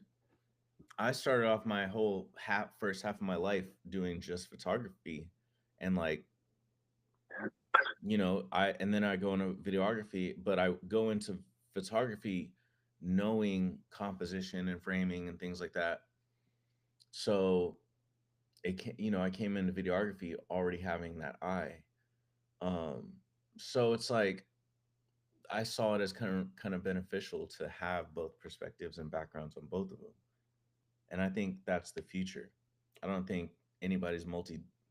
I don't think it's like, remember with music production and shit back in the day, it's like there was just a rapper and there was just a producer and then there was just an engineer. And then all of a sudden, people like me, oh, they do everything. It's all everybody all in one. That's insane. Ah. And then next thing you know, now everyone is their own engineer. Everyone's their own producer. Everyone is their own everyone's their own everything. Yeah. They're a one man show. And that's what I really honestly predict happening in creative work, is that creatives are not, that's literally why they're called creatives. Creatives are not just going to be doing photography anymore and not just doing videography anymore. I think like if you're gonna be a creative, you should do photography and you should do videography and you should do live streaming, and you should know how to do audio engineering and do sound design on your videos, and you should know how to like do animations and shit like that, like, and you should learn how your website works so you can export your videos in the right resolution and optimize them for the web or wherever they're going to be played. Like, you should learn about all that shit. I think that's what a creator is going to be in the future, and that's what we should push on people and cultivate. We shouldn't go against the trends. I think we should embrace the trends and follow the trends. And if the whole world is becoming multidisciplined, then we can basically lock in and hone in on people being multidisciplined and embrace them, and Yeah. embrace that future and that migration. Because us just having a photography course or a videography course, I think that is the old field. If you even look at the equipment now, the Sony A7 is built for both. It's built for good videography and it's built for good photography. It's literally called Yeah. a hybrid camera. Whenever I was like looking through which camera to buy, people were saying, well, if you're going to do hybrid work, buy this camera. If you're only going to do video work, buy this one. I'm like, why? What do you mean hybrid? And Yeah. like, it makes so much sense because it's really the buttons and the and like obviously a lot of shit, but it's mainly like I would say a lot of it is the buttons and obviously the viewfinder, because on the Sony A7 you have the viewfinder, so you're still able to like take photos like this, but you also have the thing so you can take it out and shoot like you're on a rig. So it truly is a hybrid camera. But on a Sony FX, like, you don't have the viewfinder that you can look through, and it's only a cinema thing. So, you know, I'm just basically saying all that to say that even at even at like a manufacturing and a production industry and a product industry level, cameras are adapting for hybrid work. Hmm. Because I bet you even in the future, the Sony FX may not even be a thing anymore Yeah. because the Sony A7s or maybe even the A7 V that comes out will be better video camera than the FX30. So it's like, like, yeah, man. So I'm just saying the world's going hybrid. So we should make the course around hybrid work. So it's like how to be Yeah. like hybrid content creation. That's what I'll call it. Hybrid content creation course. So that means photography, uh, uh, yeah, I everything I just said: photography, videography, live streaming, and website or web. I don't know what to call it. Maybe digital something. But it's basically Mm, publishing your videos to the web. So basically, like uploading to social, or uploading to YouTube, uploading to like Vimeo, uploading to, I guess you can call it syndication. That's actually what it's really truly called, is yeah. syndication.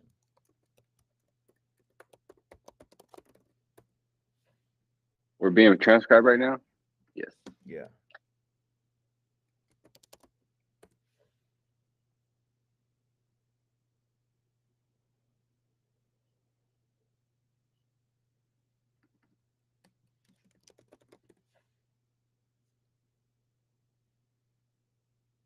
Yeah, it's called video syndication. Means publishing your content to high authority third party websites that'll get you more views. So basically social media, YouTube, things like that. Yeah. Okay. So each weekend is a different, those four topics. Can you share your screen? Did you create the service? Yeah. My bad. We started ranting, or I started ranting. But yeah, yeah. Go ahead and click create so we can save it before it like automatically logs you out or something. You want to do it on Stop Scrolling TV? Let's do it on that so we can promote Stop Scrolling TV, and then we could have Stop Scrolling courses. Do I Just click it,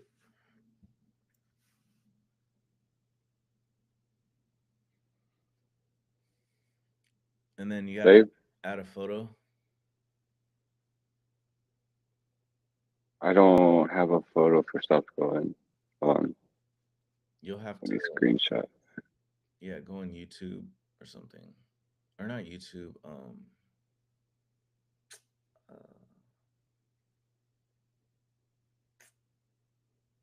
Google is what I I meant. have it.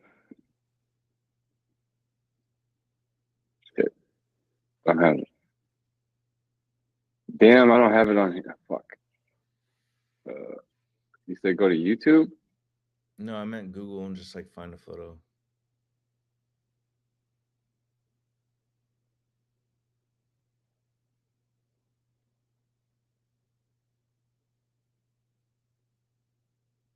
No, I meant like just like anything, you know.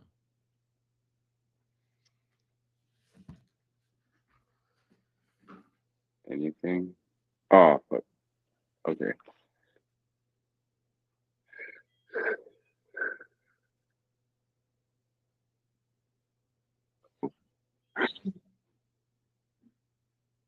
I lost it all. I lost it all. I lost it all.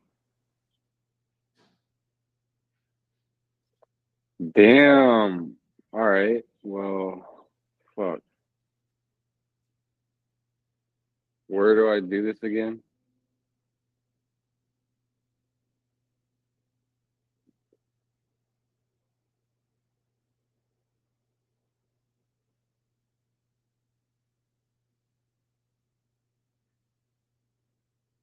Nope.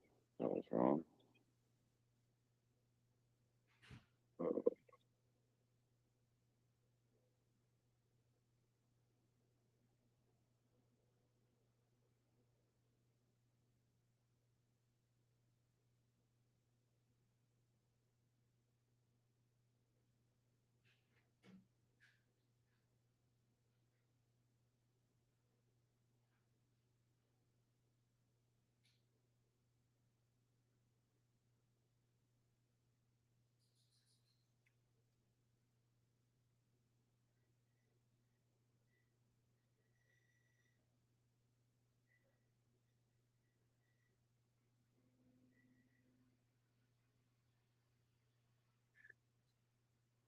hey, can you have?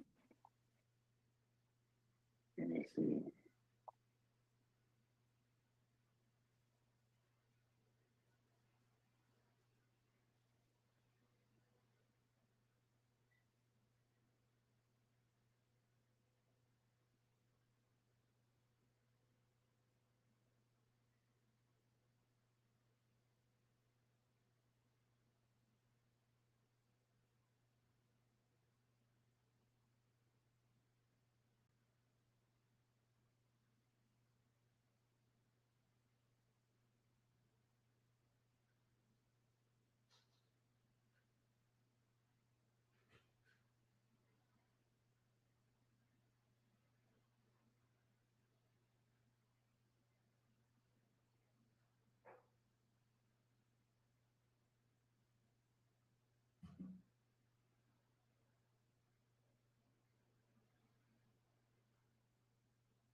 Yo, can you hear me? Mm-hmm. Did it delete? What happened?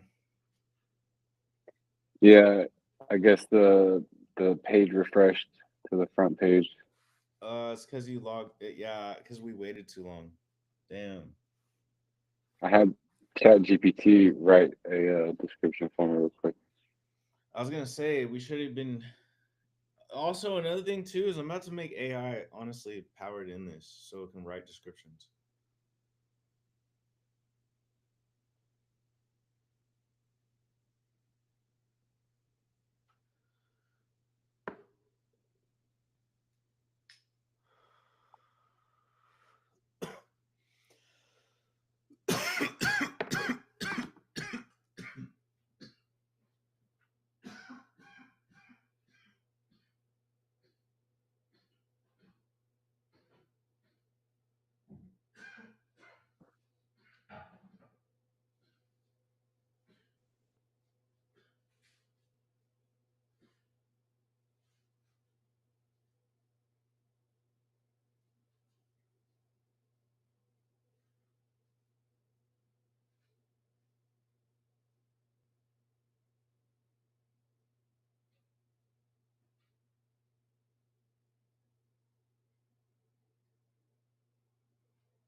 Well,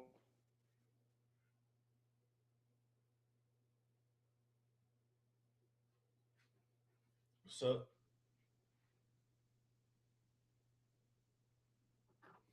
I couldn't I go to my photo library and I try to just upload a photo. Say done. Oh, never mind. Save. Yes.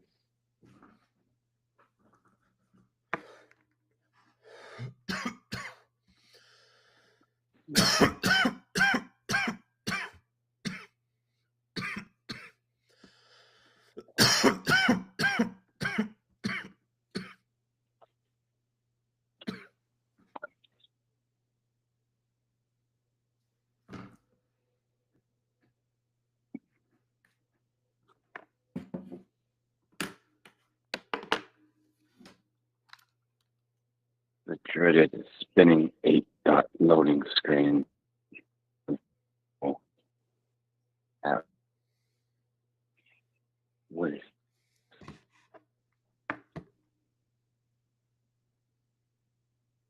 wait, why is it that it shouldn't be taking that long? should I refresh or no?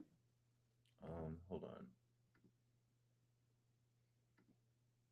New service published. All right. Wait. For real? Yeah. View.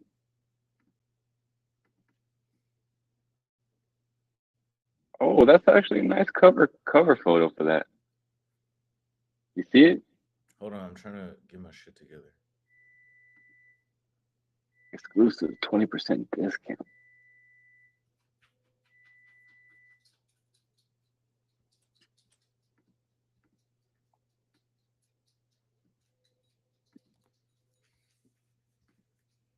Okay, let me see what's going on.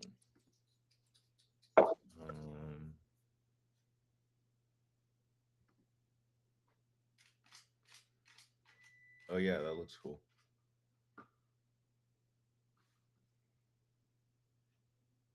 I mean, it needs a better photo, but yeah. So what if we do a virtual course, right? Are we gonna charge this much? Um, a virtual live course or Yeah, just videos? live. Um, well, what do they do for online courses? Are they cheaper than in-person courses? I mean, I feel like they can. I mean, 1,200 is makes sense, but we just that like this marketing pitch sucks. Like it needs to be way better.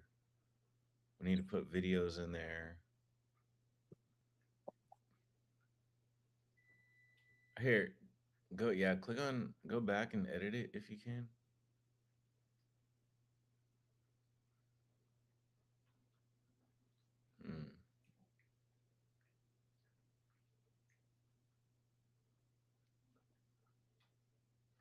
Mm. Change it to hybrid content creation.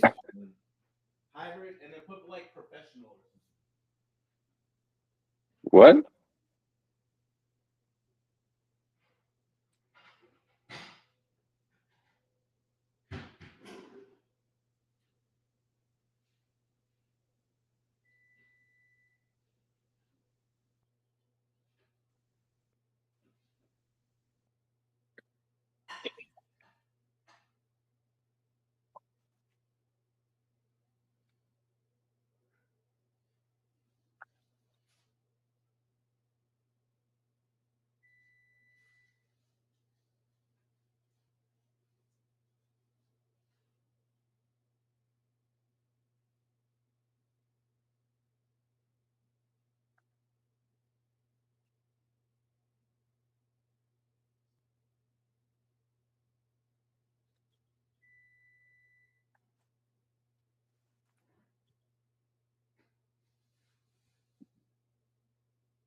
Bro, yo, Mhm. oh my god, bro, What? oh my god, I just made these salmon slider burgers. Hmm. I'm having an orgasm. Nice. Hey, tell it to give you in markdown format. Real quick, go back to it. Say, give this to me in markdown code block. Markdown. Oh, Code block? um, yeah, like a markdown code block, but sure, yeah.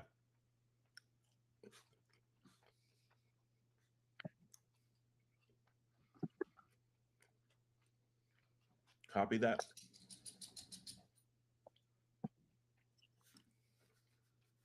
Paste that. All right.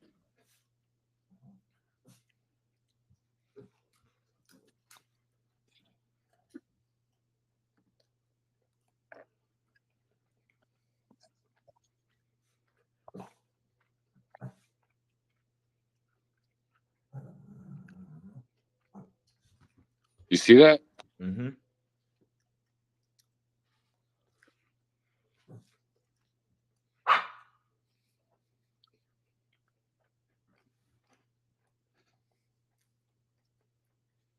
Yes, sir.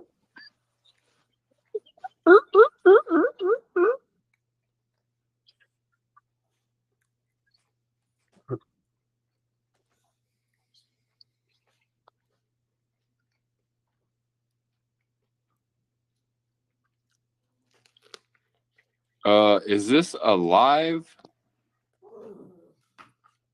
Alive. Is this a?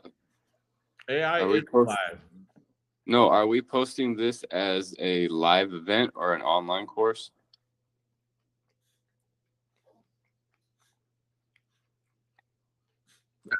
An event. A live online event. Of course.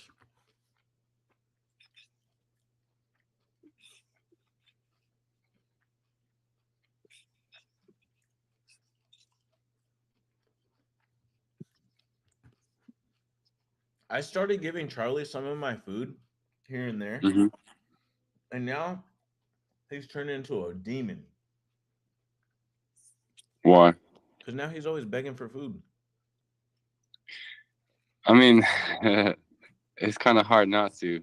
I did that with Lucky too, He's and always so been she mine. Hmm? she always started like she wouldn't eat all day because she would like know that I would give her scraps, and then if I didn't give her anything, she would finally start eating at night. Um,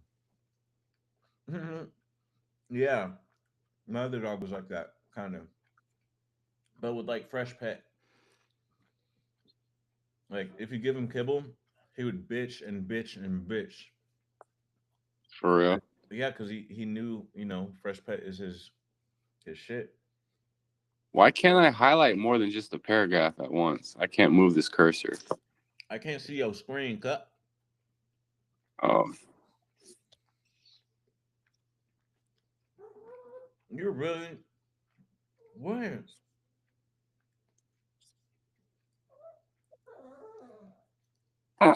He's really begging right now. This is insane. all right. Look, I. Oh wait, now I can. I guess I just had to refresh it.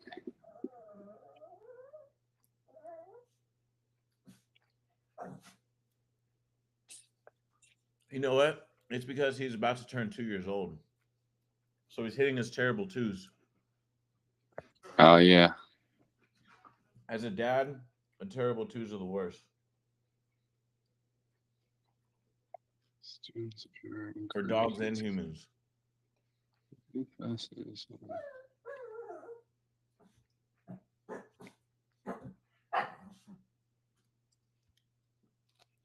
Oh, we got a high quality live stream this stuff. Oh yeah, move my camera out the way so I can see your screen.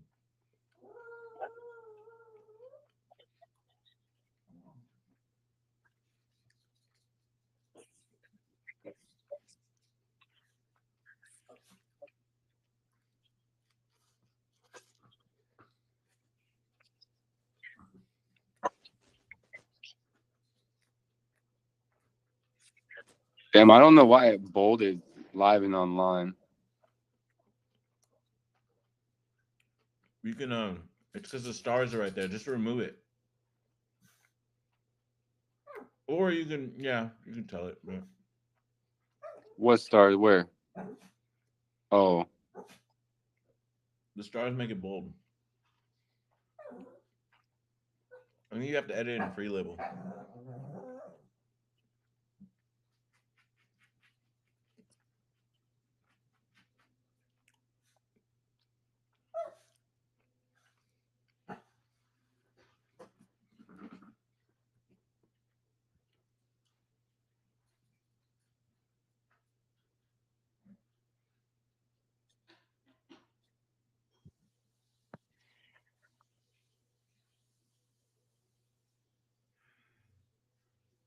damn! Look at that.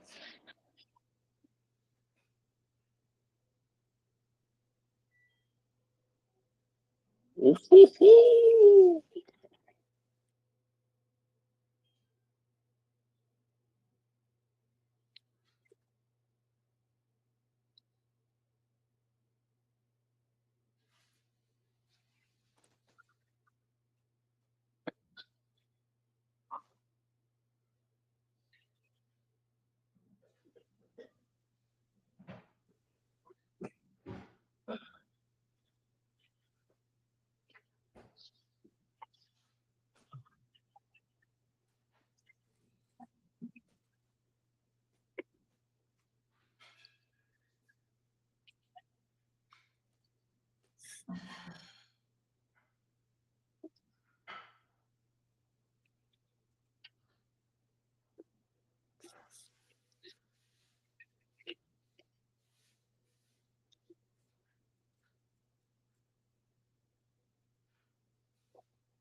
Oh, look at my screen.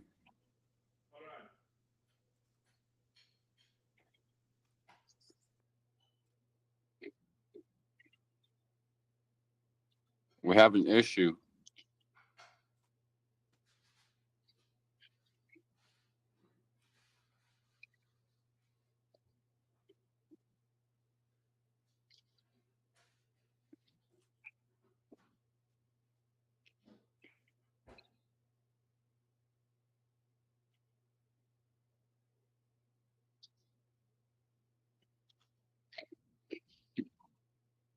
Alex, red alert, red alert.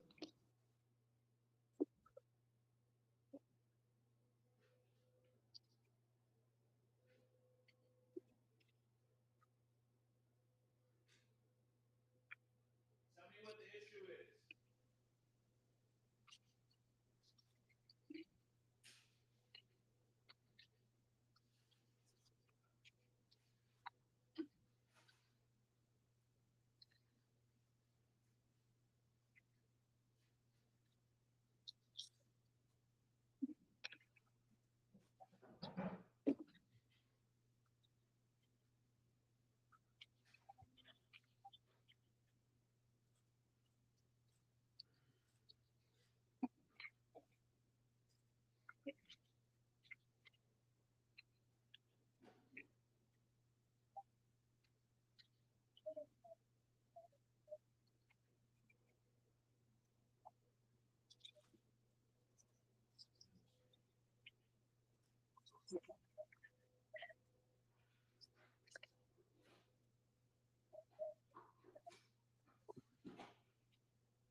Yo.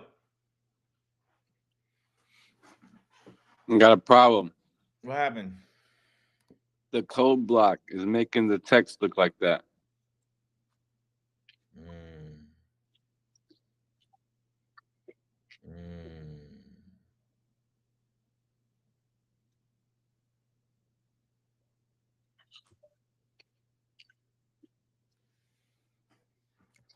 Okay, so you're saying, hold on. What is that on the profile? Yep.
It's on its way up.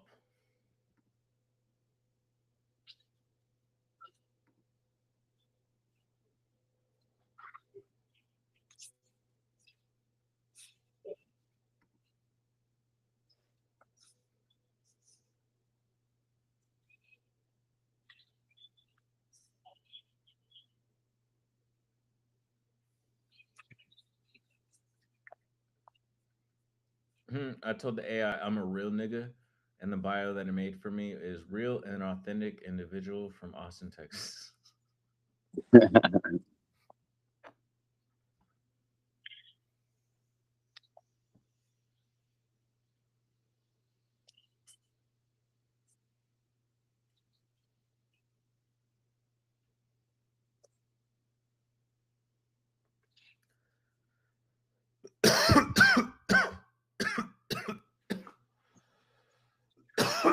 Hey, trying to find that post so I can edit it, but I don't know how to get there.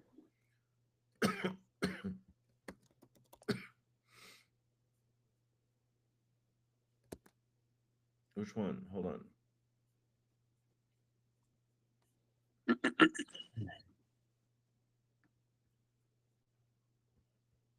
Oh, never mind. I figured it out.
Should I take it out of the code block form? No. I already fixed it. I'm redesigning the whole entire thing now. Hold on. Are you using a mouse?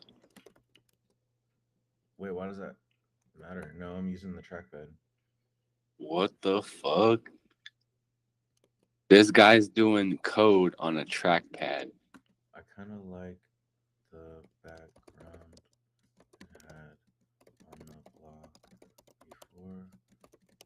Makes it unique, but I think it needs to go for look. Can you make it also limit baby?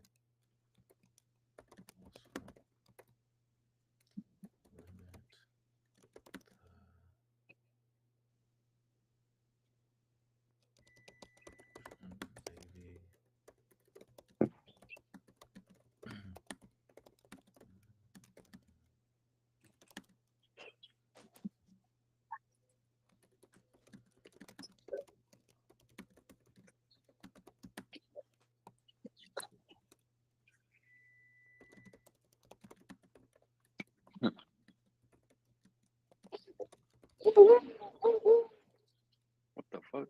Did you hear that? Mm-mm. Was that an owl? You didn't hear that? Is that you? No, you didn't hear that owl? I think it was an owl. Fucking too loud to be a pigeon. Bro, you're a pigeon. You heard that again? Oh, Bill's about to get me.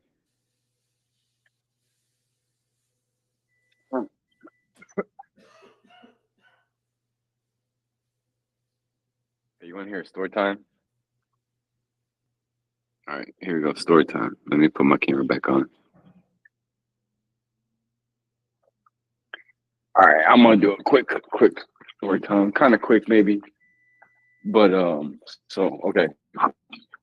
So when I was a kid, kind of going back to what I was talking about the other day, having a mountain bike, being in elementary school, and I remember there was two instances that this happened, this type of event. So I was riding my bike down, up and down the street or whatever, and then like I don't know, for some reason that street, like the curb, it wasn't a curb, it was just like it was kind of smooth, but it had a little like ravine kind of area so the water can flow.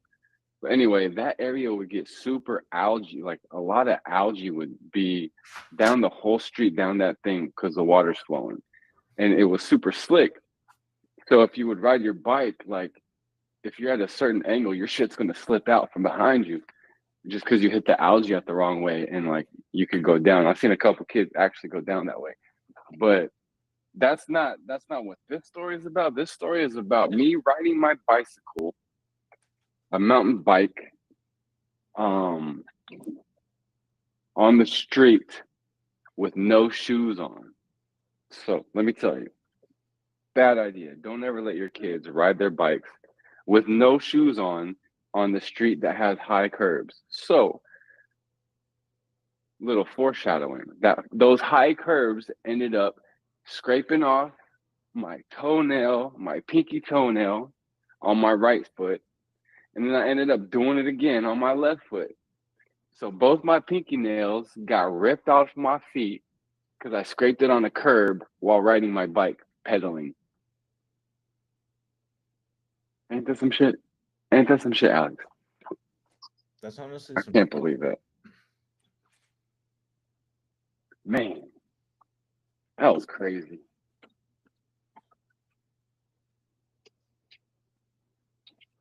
I'm about to cook right now. I'm about to let me cook, motherfucker. Let me cook. Let that boy cook. Let him cook. What's today? 27? 25? Oh, fuck y'all.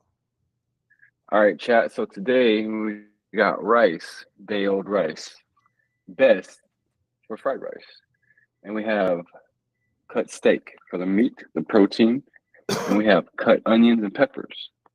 And right now, I have 2 eggs that I'm about to fry up. Mm. Damn, I wish I could get like a good perspective on this, but oh, and I'm doing all this in a cast iron skillet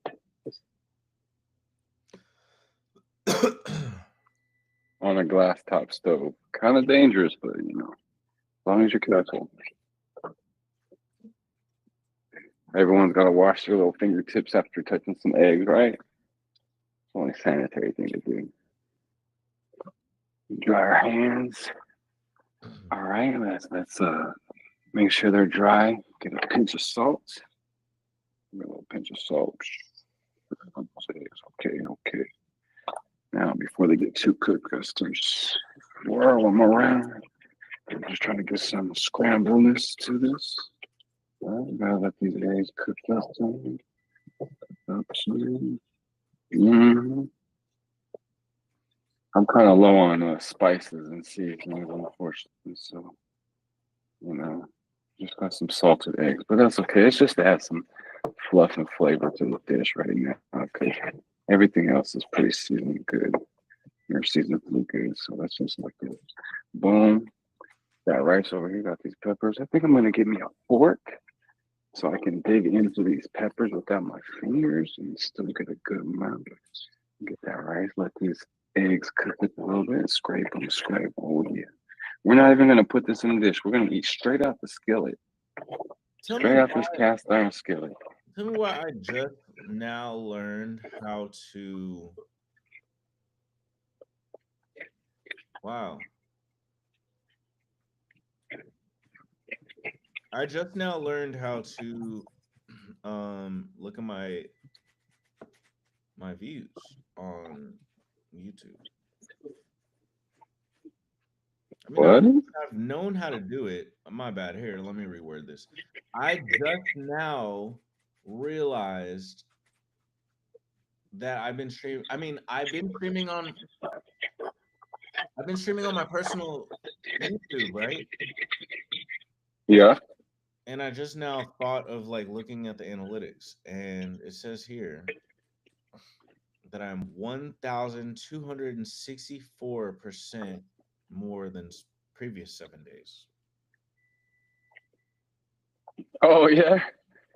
Because you've been doing hours long streams and shit. I mean, not just that, but I mean, it's talking about views. Oh, for real? Yeah. Who's watching us? Um, I mean, granted, it's low. It's like 136 views. But For a live stream, that's pretty good, man.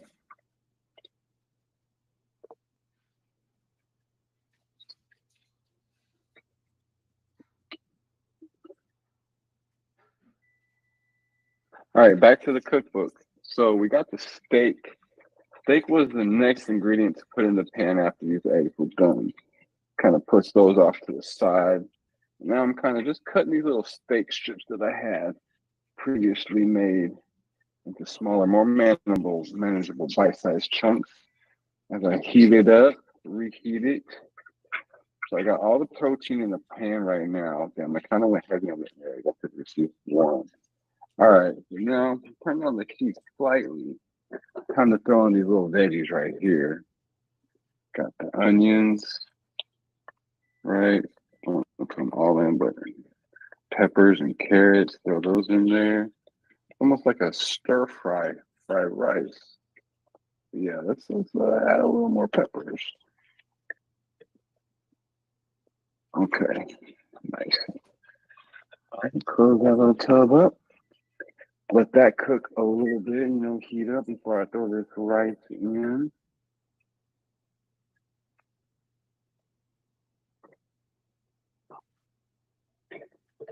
Oh, it smells good. You got to smell my kitchen right now.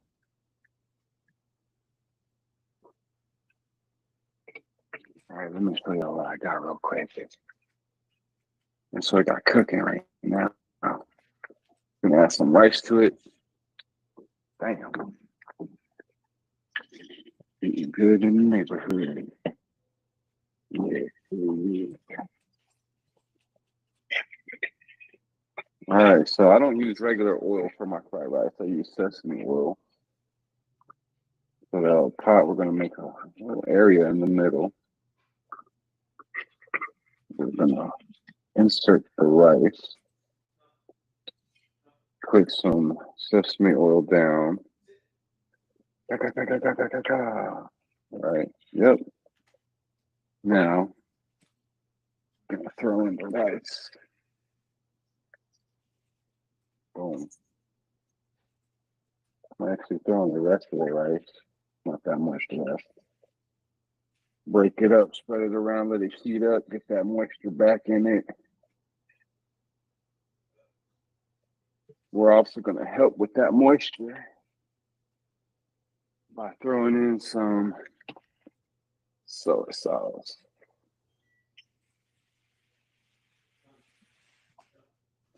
Yes, sir. Yes, sir.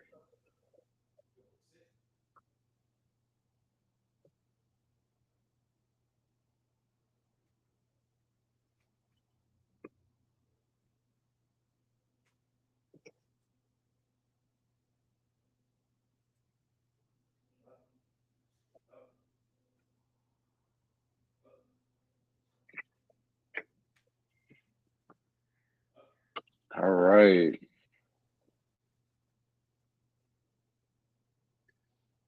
All right, chat. So now, this is what I got. Ooh, boy.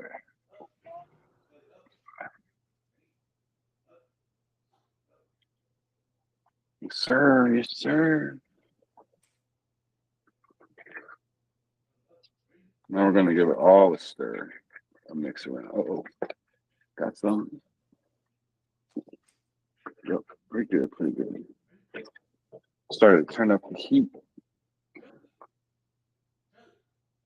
Now we give it a good mix. And mix it all around. We're gonna let it sit for a little bit to crust up that rice. I like a little crust on my rice, fried rice, homemade fried rice. Especially where it's good with the cast iron.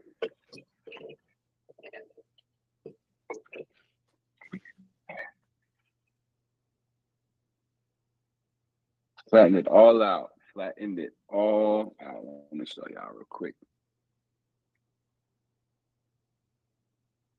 Let it fry. You hear it? That's sizzle. Crusting up that rice.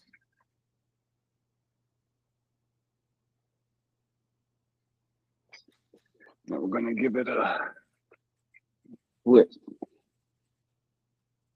Oh yeah. Like that little bit of char on that.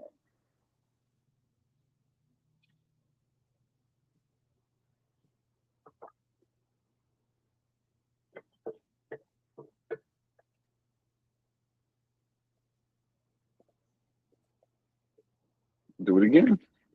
Do it again.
Crispy.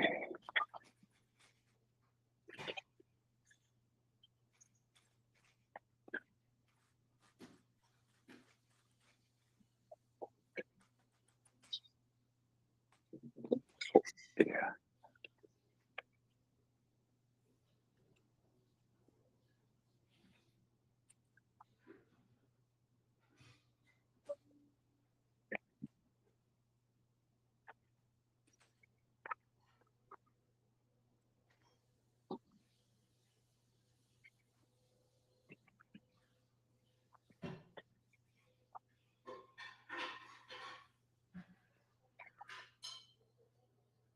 Oh, I got kimchi too.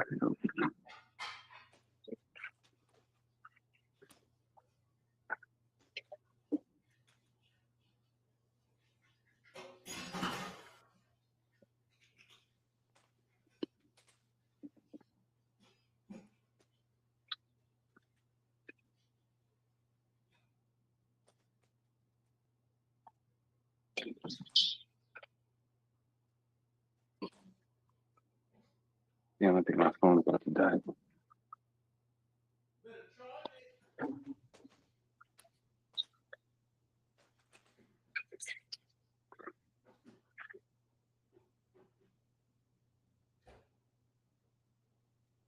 Boom.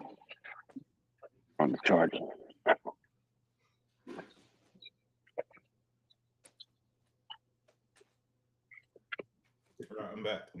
I'm back. All right, chat. So this is what I got.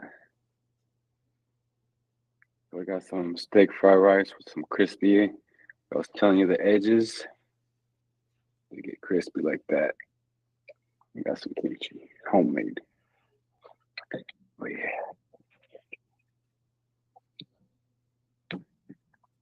I'm not using a fork.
Hold on now.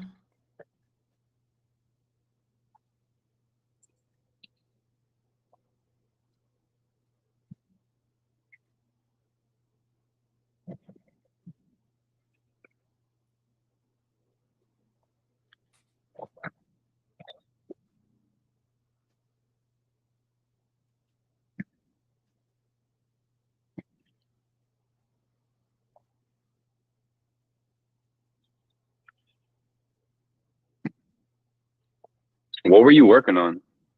When? You said you were fixing something? Oh yeah, I'm working on the mo fucking you know what I'm saying? You know what I'm saying? I'm working on the mo fucking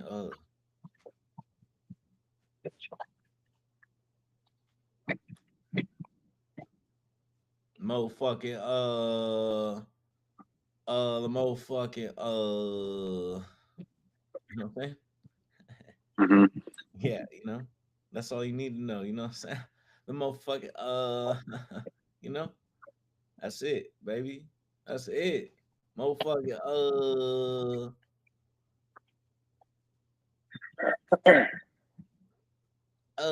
motherfucking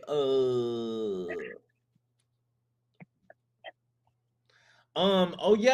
I was working on the motherfucker the the services thing on the page.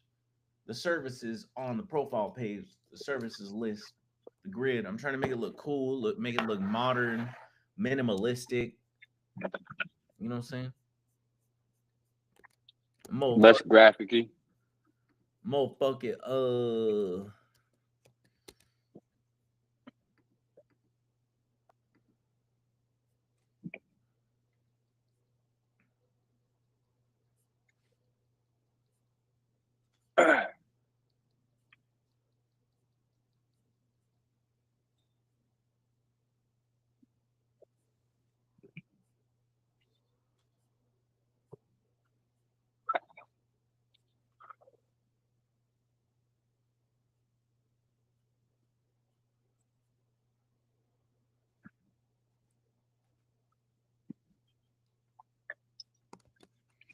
trying to think what like okay, this is all right, right? But what would it look like if it were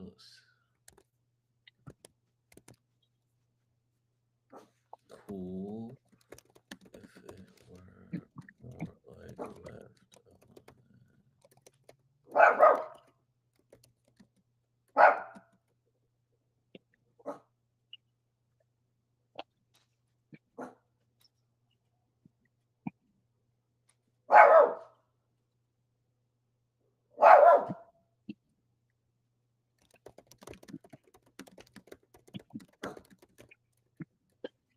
left and the content on the right? I don't know.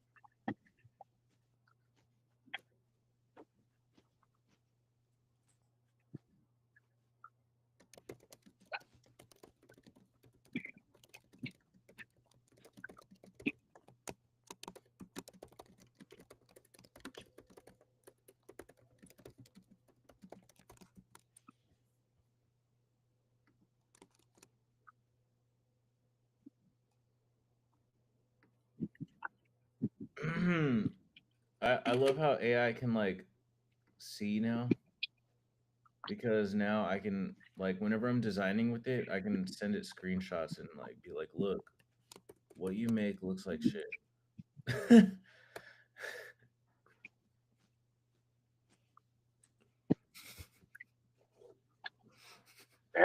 that's kind of crazy. I mean, it makes sense. I mean, it's like making the AI more aware. It's like, oh, thanks for your feedback. I suck. Let me get a little better. It's a good thing. It's a feedback loop. Because imagine you paying a designer and then you can't really tell it like, yo, you suck. He's gonna fight you. Yeah, it has no ego. Has no ego. That looks better.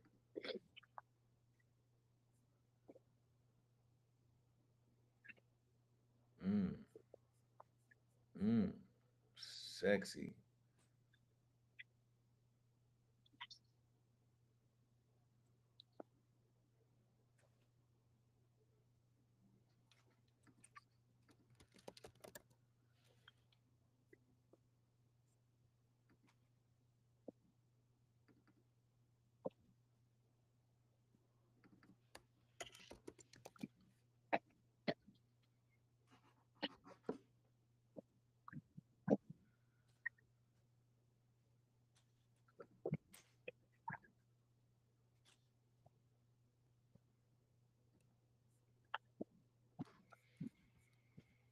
Chip.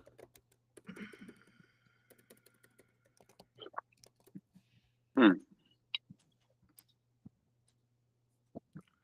Dun, dun, dun, dun, dun, dun, dun, dun, dun, dun, dun. Y'all gonna make me move, mama. Up in here. Yeah. Y'all gonna make me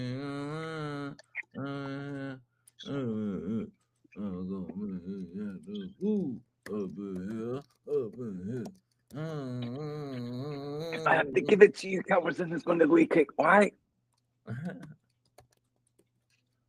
This is great, but share needs to use the share alt, and then when on mobile the cards get oversized and overflow. Can you make it to where it doesn't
y'all gonna make me act a fool?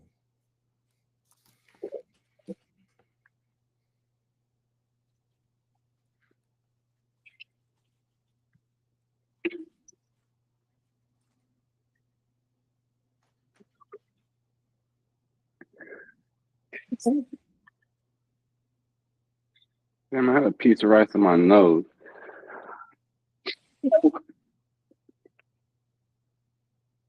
Mm, salt.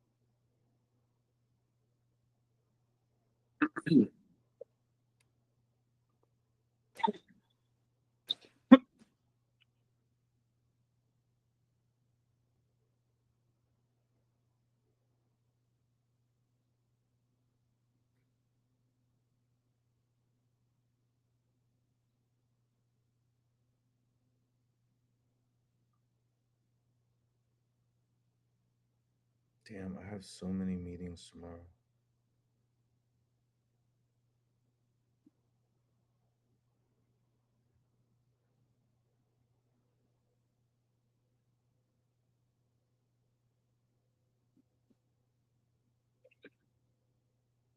Today's 26th.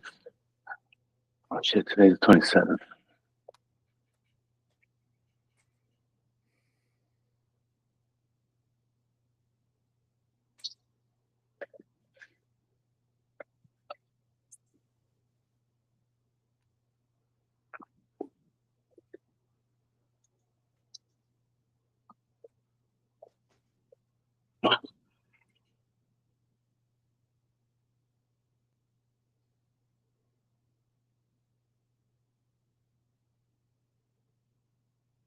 Y'all gonna make me fall out.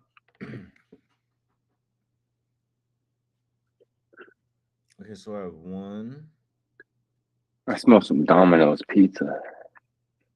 1, 2. I have 1, 2, 3 meetings tomorrow. How am Back I, to back to back. how am I unemployed and have all these meetings? Ask the world, and you will get the answer. Ask chat. Hey chat. Hey, chat.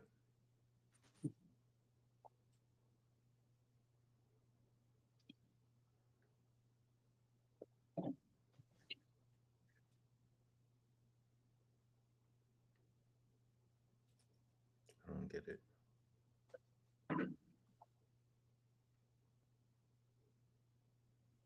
Man, I've been getting so many fucking scam calls lately. It's ridiculous. Really? I even downloaded a scam blocker provided by T-Mobile, and it still sucks. Did you like sign up for some shit or something?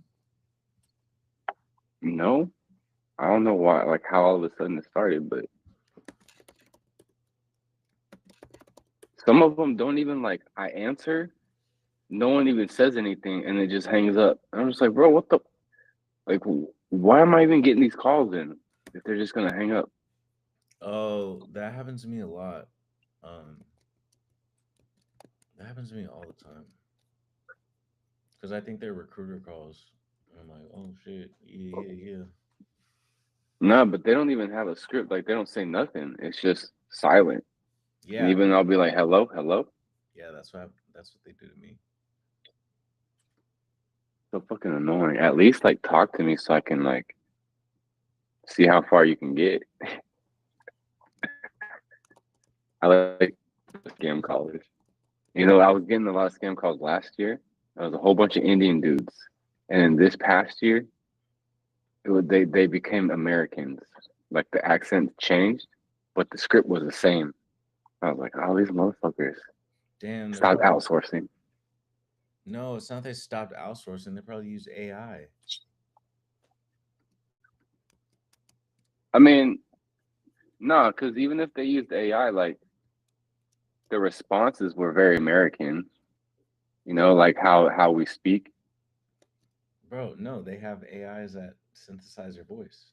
You ever heard of AI rapper, like the AI, like AI rap songs that have been coming out? No, because I get personal.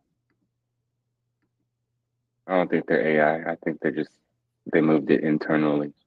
Bro, they're AI. I'm sorry to say. They didn't move it I internally. don't believe you. I don't believe you, Alex. I don't Bro, believe you. they didn't move it internally, bro. What? I'm so sorry to break your heart. There's no way that they were like, oh, well, I guess we're starting to hire Americans now for call. AI is not going to start talking shit back to you, fool. Yes, it will. I was just, wasn't No, I just, it won't. bro, I was just, didn't I just text you the other day? I said I was on the phone with somebody. It's like an AI bot. And I was testing it to see if it was AI and it was. No.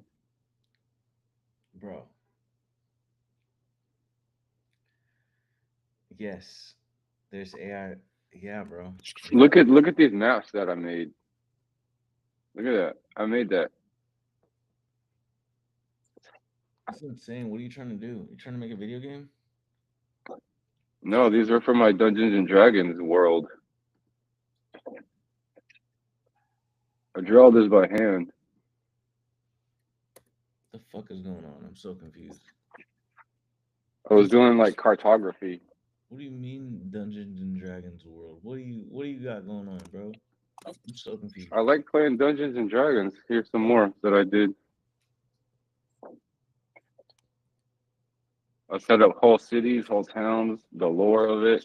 What is dungeon? What is Dungeons and Dragons? Do you know what a tabletop RPG is? I mean, I know it's Dungeons and Dragons, and I know it's like some other games, but that's it. So there's players, but there's also one person in the game that doesn't play. He's the dungeon master, so he creates the story, right? So he gives you all your enemies, he gives you all your interactions, he gives you all your items, he tells you yes or no, and it's all up into your imagination. So you create this world, and the dungeon master, he tells a story, and then he gives you a prompt to be like, what do you do? And then you can interact with other people as your character. You can move around, you can ask the dungeon master questions, and then you just go through the story. So there's always an objective, like you're trying to search for something, trying to get information, you're trying not to die, you're on a mission to kill someone, whatever. The ultimate goal at the very end is like a big monster. They have a whole dungeon master manual that gives you like the hit points, all this extra shit, their abilities of these monsters, their power levels, and you create a character based on like a handful of races. And then beyond that, you get your class. So you can be like an elf, or you can be an elf fighter, you can be an elf warlock, you can be an elf uh, sorcerer, whatever, you know. So each race can be any class. And then, you know, there's a book for players, and then each class gives you different abilities. So you have a sheet that you write on, you have a sheet that you write all your stats, all your items, all your abilities on, and that determines what you're able to do in combat. And then you can use some of your powers if you're like a magic user. You can use some of those powers in non-combat situations. So you pretty much make a character any way you want to. You play that character any way you want to. You can make them look any way you want, and you're playing as that character in a world. So tabletop, I like to play with little miniatures so I can visualize, and you'll have a gridded map, right, where you can like either draw the terrain or have like little set pieces to build the terrain.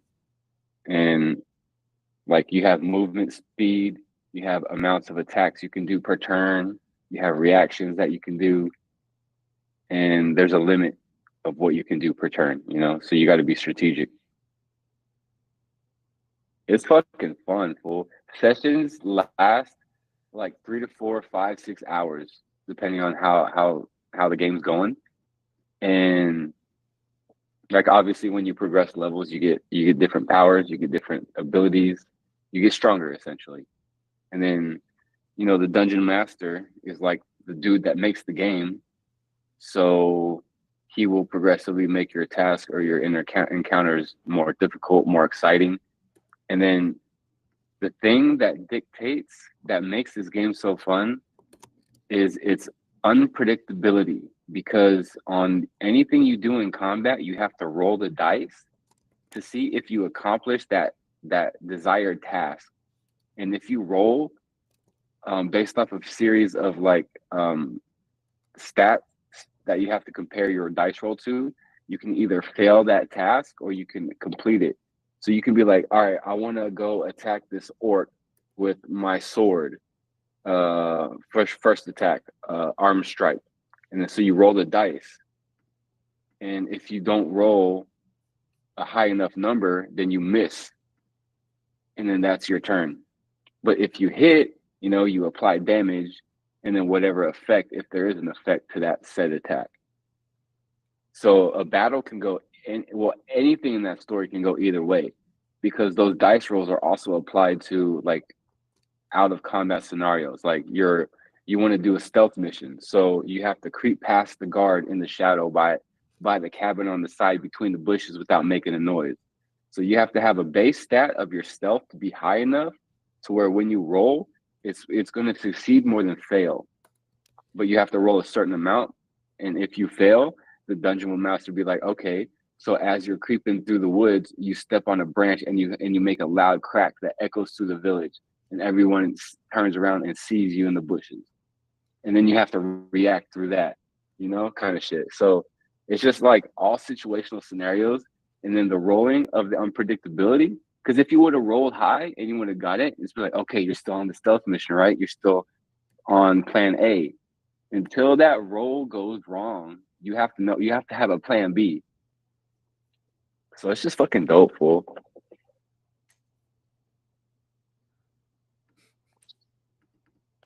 That's crazy. But I've always liked games where I could just do whatever the fuck I want.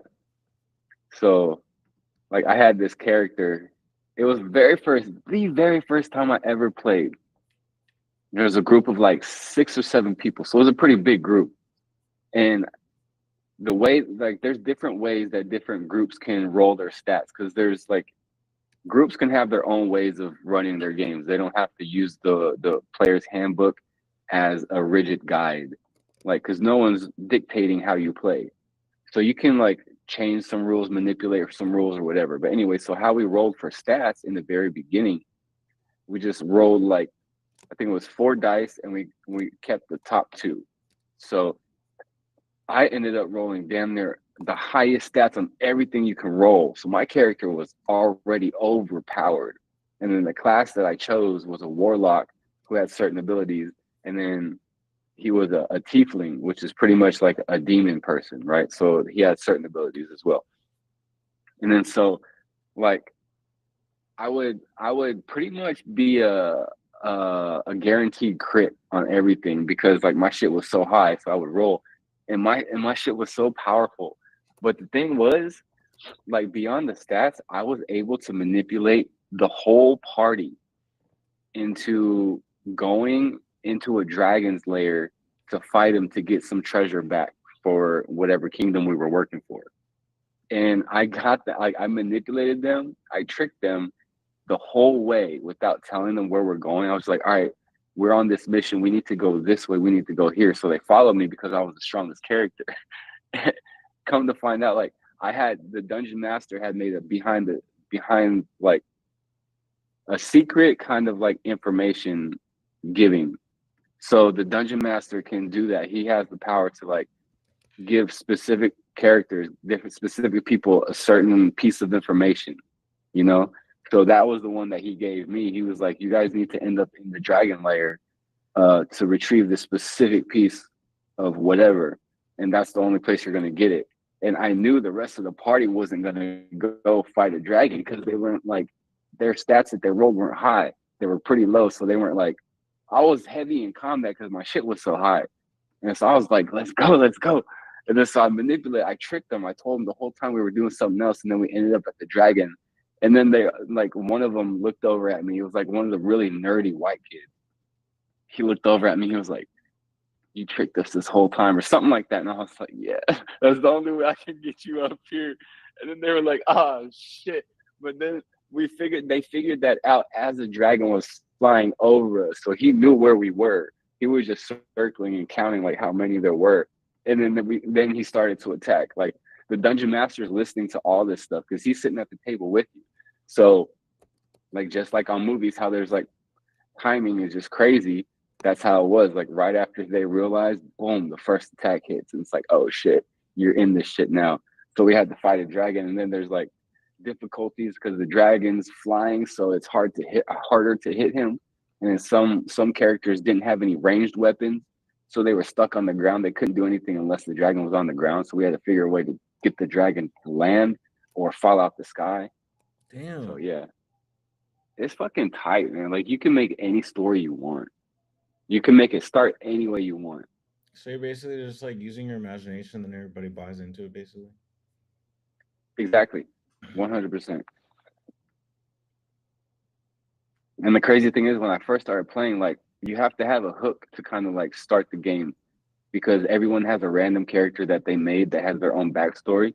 So the dungeon master has to figure out, like, how are we going to get all these characters in one spot to start this adventure? And most people started at a tavern or whatever. But our dungeon master, we all ended up we were all in jail cells in the same jail under like in a dungeon, and all our equipment was stripped from us, right?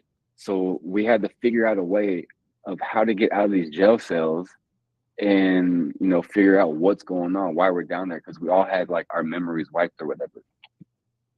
So the guards were coming, the dungeon master was talking about, okay, the guards are coming in and then they're going away. And then so we would time it, like we would plan, okay, how are we gonna get these guards? Maybe we can steal a key or something. And then like one guy, he played a stupid character because he rolled stats and his intelligence was really low. So he would make this character do stupid shit. So like he would start banging on the jail cell, the bars, and like grab attention to himself and shit like that. But one of the things that I was doing, I was like, man, how can we do this? So I think I got a scenario where I was asking the dungeon master, I was like, are we completely underground? He was like, yeah. I was like, is there any light anywhere? He was like, yeah, there's candles burning on the walls. I was like, okay. So I was like, all right. So I was thinking to myself, my plan was when the guards come back, I'll get the candlestick and like burn them or something, or catch their clothes on fire, right? And this dungeon master hadn't dealt with players that were kind of Arsonist situation. Yeah. They were well, no, like more like creative. Because most of the players in that crew or that little party, they were more combat based. So they all thought like, how do I get out of here based off of my combat? And so, I did it and I rolled and I rolled high enough to where I passed that, I was like, all right, I grabbed the candle and I go and I try to light this guard's tunic on fire. And he was like, all right, roll to see if it happened. And I was like, okay, I rolled high enough to where it did happen. So that means storyline wise, his tunic did catch on fire. So he's now on fire, right? And he was like, oh shit, I don't even know how to apply this damage. I've never thought about this before. So he had to go through the book and figure out how to apply fire damage based off of, his tunic being on fire and shit. And yeah, so it's like whatever you want to do, if you can, whatever you can think, just ask the dungeon master and he'll tell you yes or no, and then you just come up with however you want to do it. And for the most part, dungeon masters, depending on how crazy you want, they'll go with it, just to make the story fun. So yeah. And then there's moments where it's like, all right, you want to do this crazy maneuver, and the dungeon master's like, there's no way you're going to actually be able to do this, but go ahead and roll to see if you can. And if you get a perfect 20, then it'll happen. And then there's that rare instance to where out of 20 numbers, he rolls that one high number, and then boom, it's a crit, and it happens. And it's like, oh shit, that's the moment when your character becomes legendary. Man, this shit's so fun. But I recently got rid of all my stuff, my D&D stuff, because I hadn't played in like 5 or 6 years. And on top of that, they updated the edition. So they have books that they put out. They got the player's handbook, and then they have the Dungeon Master's Guide, and then they have like a monsters manual that has all the opponents you can run into. So, if you want to run your own game, you can create your own lore with those characters in your world type shit. You can come up with a background of whatever mission you're trying to accomplish. Yeah, that's what those maps were for that I was making. I think I even have a written description of like population bases, where they're dense and where they're sparse, different relationships with different races. There's actually a lot of races because they always update it. There's a new edition, a new version out now. So they updated some stuff. And it's just like any other game. There are characters and classes and stuff that suck, and there's stuff that's like overpowered, and there's stuff that's great, and there's stuff that's not that great. And there's a ton of spells. Like if you want to be it, because you can have a character that's strictly like melee based or ranged based, like bow and arrows or crossbows, and then you can have a magic based that does spells. And there's 3 different spells. There's like a spell that an area of effect thing, and then there's ritual spells to where you actually have to cast it for a certain amount of time before it actually triggers. And there's different benefits and stuff, and yeah, it's so fucking fun.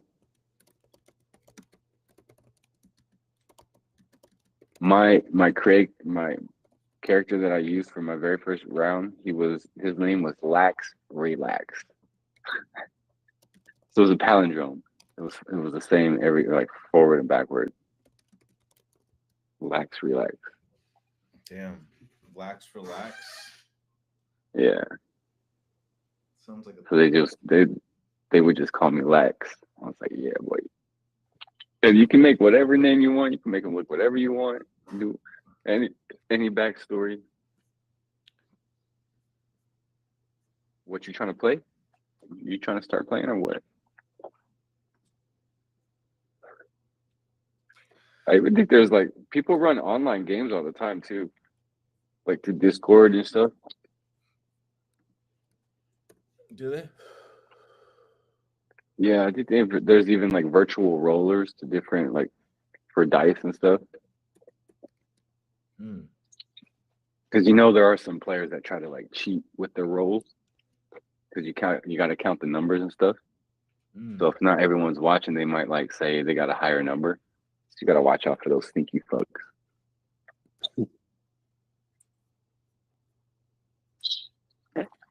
Those are the people that don't want their character to have any flaws. But the best characters have flaws because that's what makes it shit interesting. Yeah. I see. And this is a character sheet. So you have all your stats, all the information that you need, different elements in the. What? What do you say? Like each stat has like different things within it. Like strength has athletics, lifting weights, like how much you can lift. Your strength stat kind of determines those abilities. Oh wow. It's so fun, man. I always like to find a way to be able to have like one of the fastest characters in the game. Because I always have the imagination of like you're running and then you run, you slash through someone, and then you go and you run slash to the other guy.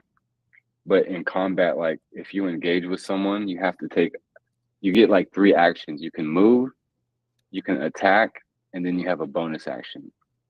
And that's all you can do. So like if you're a melee user, you can move to your opponent, attack as your attack action, and then your bonus action can be like a disengage action to where you can move again because you're allowed to move like 20 feet, or I think it's 30 feet per turn, but you can break up the moves within. So you can move, action, move, bonus action if you can. So you can like move, hit the person, bonus action, disengage, and then move again. So you're not in close range for them to be able to reach you, I see.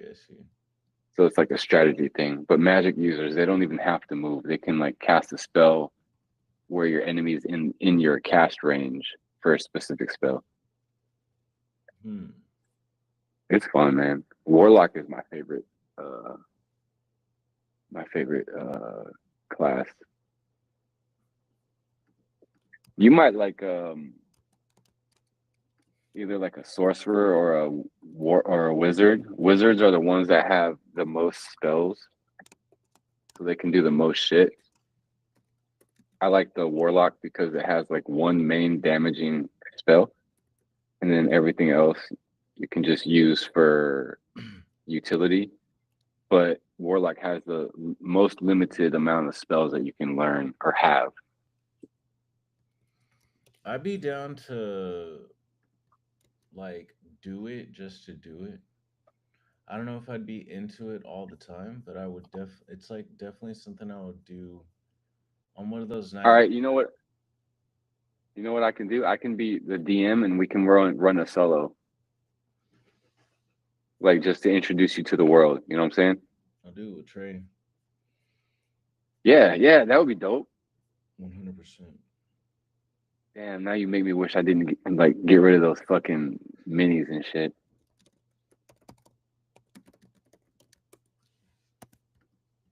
But yeah, let's do it. That should be tight.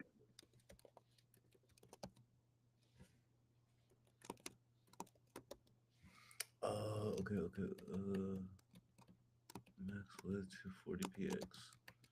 So this will be called class, and then this will be the service profile services content area.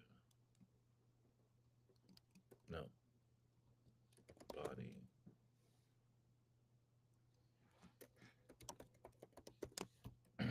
Body. And then I go here. I'll say max width on that. I'll say search content body. And then I'll say max width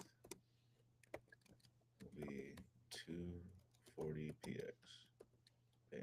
So profile service, but max width scoped. Bam. So that means profile service max width on max media height. Okay, bam. So refresh this hoe. Let's see what that does. Did it do it?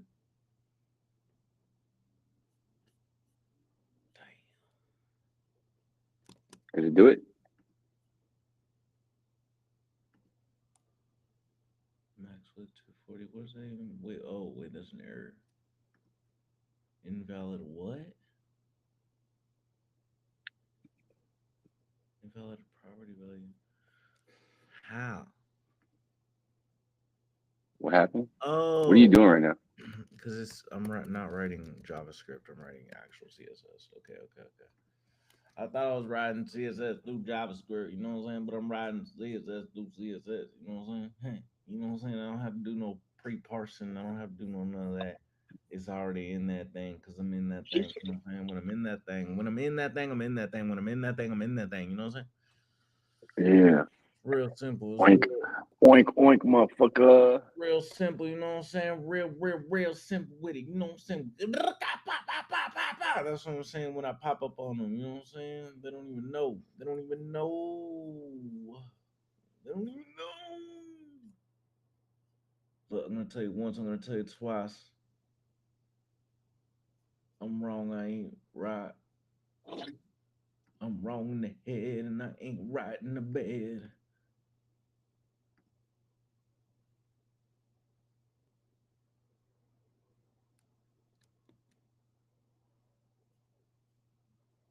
Uh oh.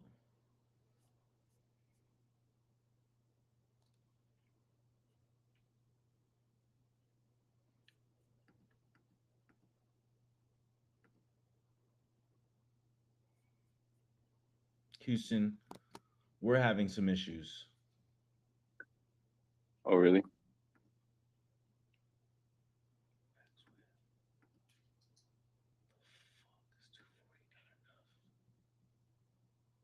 What the fuck I gotta put it at? 200? For real? 202? Okay, I'll pick a good number. 202.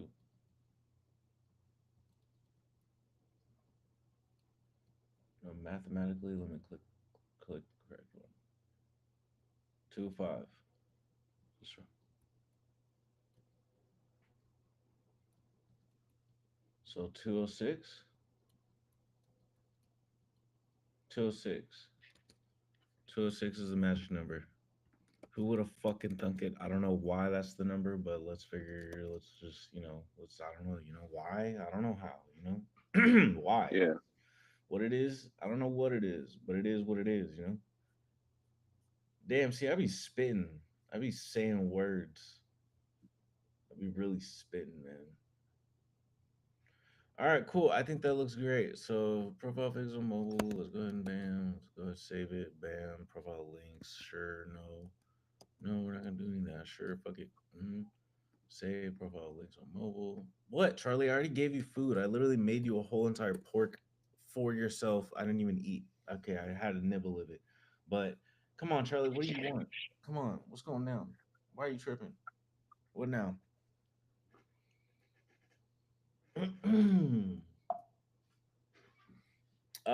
Share your screen real quick, please, sir, if you don't mind. I got you. I'm on Chat GPT right now. I'm in the Matrix.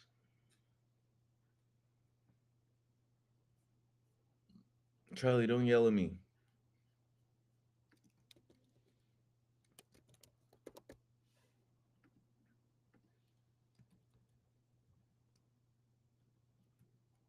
Nice. I like that it's less graphic-y. Why do people say that? Graphic-y? Someone else said something less. Someone Because you said it yesterday. That's why I don't even know what that word means. Brooke said something else the other day. She said less something y. And I was like, can't believe we just like accept that as being a word.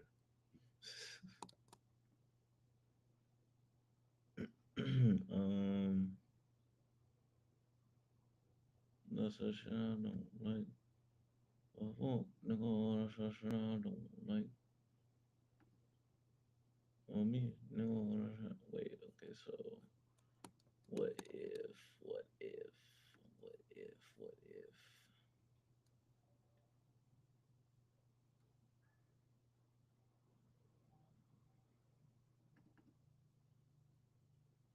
what if what if my name was Tiff?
Yeah, man, I can't find any stop scrolling.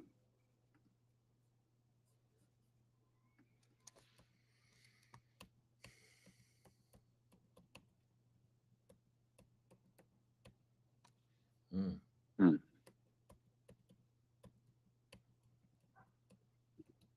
Oh, there it is. Come on, you got this, Grandpa. I got this.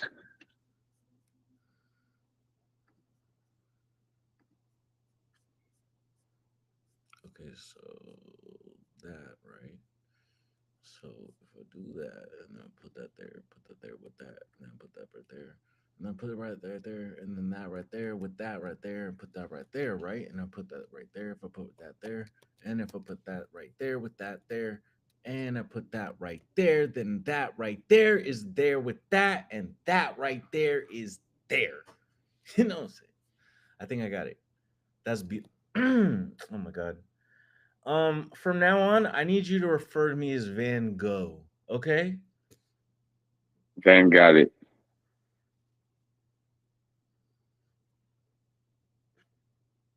Call me Van Gazakanoid. Van Gazillionaire. That's please refer to me. Van Ganavanakos. No, man. No, that's a little too close to that one guy. No, man. No, man. Come on, man. No. Don't do that to me, man. Hold on. Okay, so honestly, what if I remove all that shit? Okay, hold on. Let's really think this through. Refresh.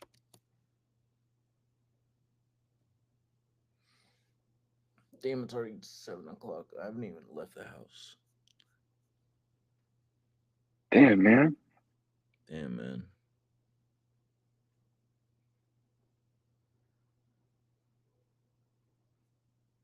I don't know if that will work, but it will work because I'm going to make it work. Huh. You know what I'm You know what I'm saying? You know what I'm saying? What was that? Are you mocking me? Yeah. No, bro, this is the language arts of fucking genius of the Mecca, not Mecca, the Mecca of what? The Almighty.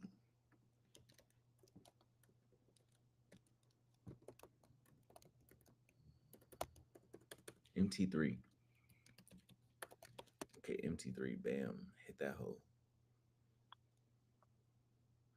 Yeah, I'm a hit the hole. I'm a hit the hole. I'm a hit the hole. I'm a hit the hole. I'm a hit the hole. I'm a hit the hole.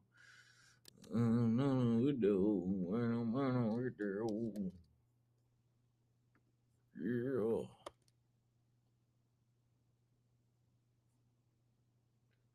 What if I just get rid of the title? What if I, yeah.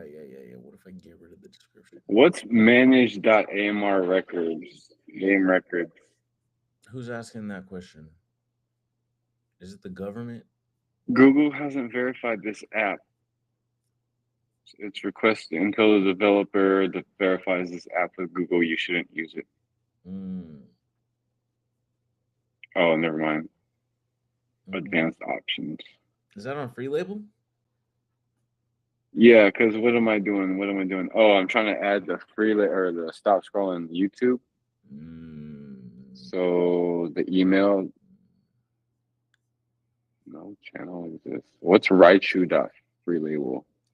They're on to us. They're on to us. They're on to us.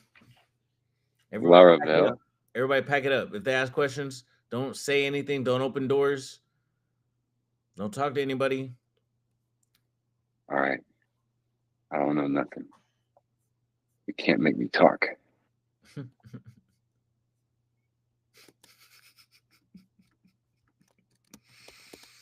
So I can't, it's not letting me add a YouTube to this profile. Good. In my stop scrolling profile, I can't put the YouTube to it. Here, click it. Yeah, I'm over here, though. Yeah, I'm over here, though. Hold on, Alex. Hey, buddy. Oh, yeah. Oh, yeah. Yeah. It was a couple days ago. I had to blow all the leaves out and everything. Oh, this is nice. That's not done this before. Yeah, I know. Yeah, so the only thing that's upstairs is just the love seat that I have to bring down. The love seat is the only thing I have to bring down. So this is all the furniture pretty much. Yeah. I did it all by myself.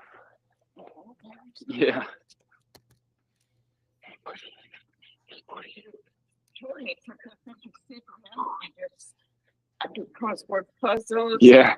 jigsaw puzzles, and I just don't do anything unless I get up and walk in. Yeah. Oh, that stuff was all. It was pretty easy because I just flipped all the furniture upside down and slid it across the carpet. Made it real easy to move. Coming down the stairs was difficult though. So you had carpeting in there. From the stairs to upstairs. Oh, I see. Downstairs is hardwood, and then the tile. This is also. She doesn't have any carpeting in the first floor, but she does on the second and the third place. Yeah. Okay, he took off yesterday. Uh-huh. My arm hurt so much. Oh, really? I think he put it, it's my elbow and my shoulder and there. So, and Oh, this wow. night I woke up and I turned around and it was a sharp pain. I said, what in the world? And, Oh, and I Jake. didn't think about it until this morning when Yeah. I couldn't even put on my jacket, because it hurt so much. Yeah. And then it dawned on me when he pulled me. Yeah. It was Oh. Oh, you're too big. You're too big, buddy. You're too big. Oh, buddy. Oh, yeah. I sure did hate to see you go. Yeah. Simple of the neighborhood. Yeah. Yeah, I've been here long enough. I wish you well. Thank you. I'm going home this weekend. Oh, okay. Yeah, I think we're getting renovations soon. Oh, really? Wow. I came for 2 weeks only. And but Denise had they were going to come and see the fence, Uh-huh. and they didn't come on the Friday when she wanted them to come on a Friday. So they came Saturday, and she said, "Mother, I just can't be. I have to be here." So Yeah. Turn your camera on. going home, I was already packed and ready, and I sat down. Yeah. Oh, boy. All right, buddy. I'll see you later. Okay. All right, bye.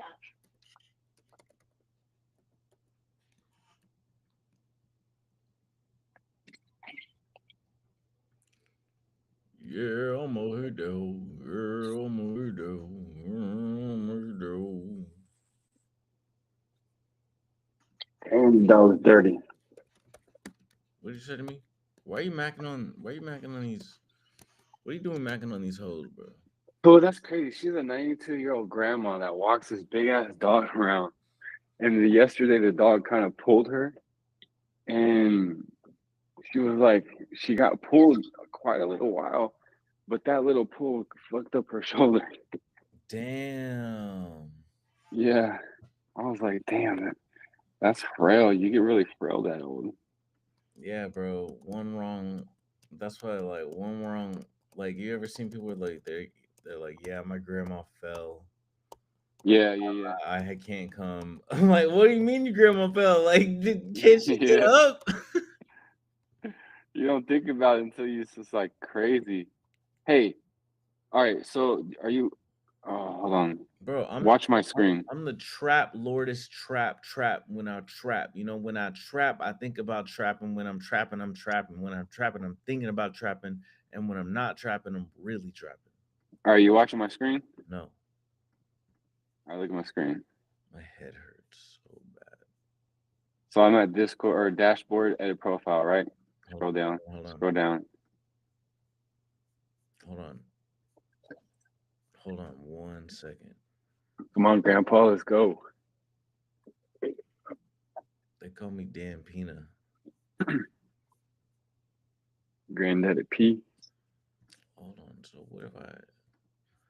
So okay, yeah. Sorry. Okay, go ahead.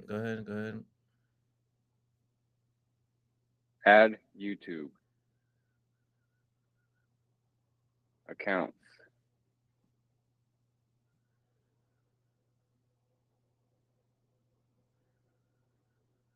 You don't have any channels on your YouTube. Oh, okay. So I need to use.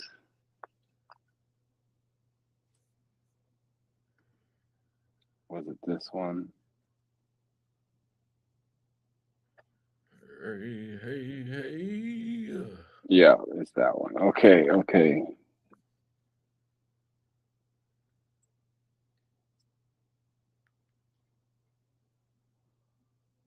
Wait, it still goes here. Try another one. Maybe my maybe. Oh wait, it worked. Never mind. Hold on. Did it work? Possibly. Let me check. Hey. That's what we were saying. Fat Albert, right? Is that what we were doing yesterday?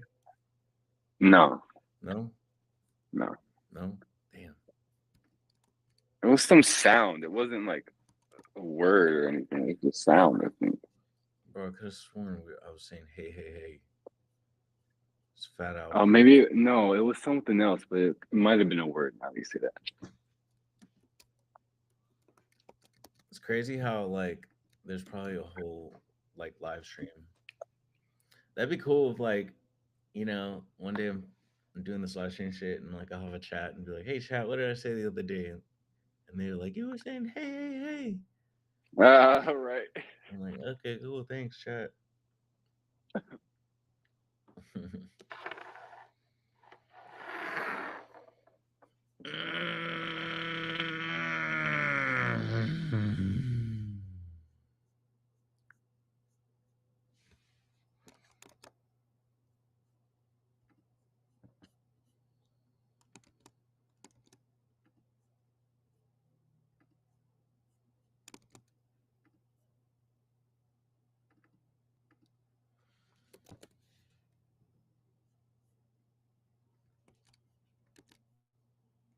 Damn, another trackpad professional. It's just so tedious. I'm so confused on why you're so like fascinated with like the trackpad. It is, I don't know, like what's good with you, I don't know. Maybe my dexterity isn't that great for the trackpad. I don't know. bro. Just unnatural. The trackpad is honestly life. There is no other way to exist outside of the trackpad.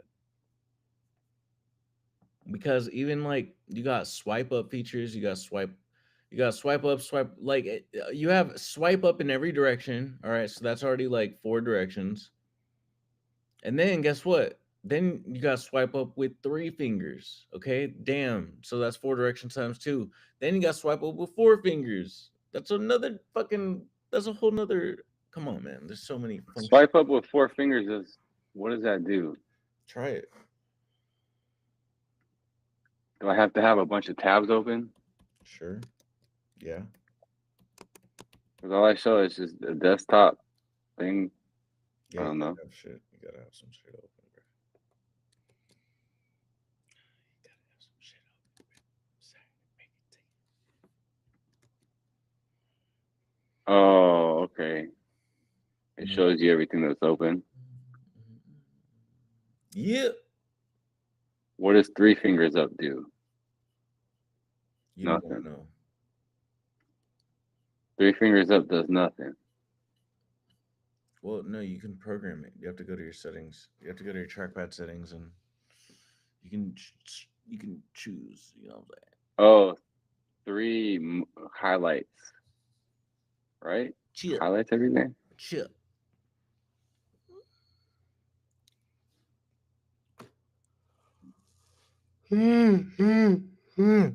Okay, so that right there with that there, that, and right there with that and there.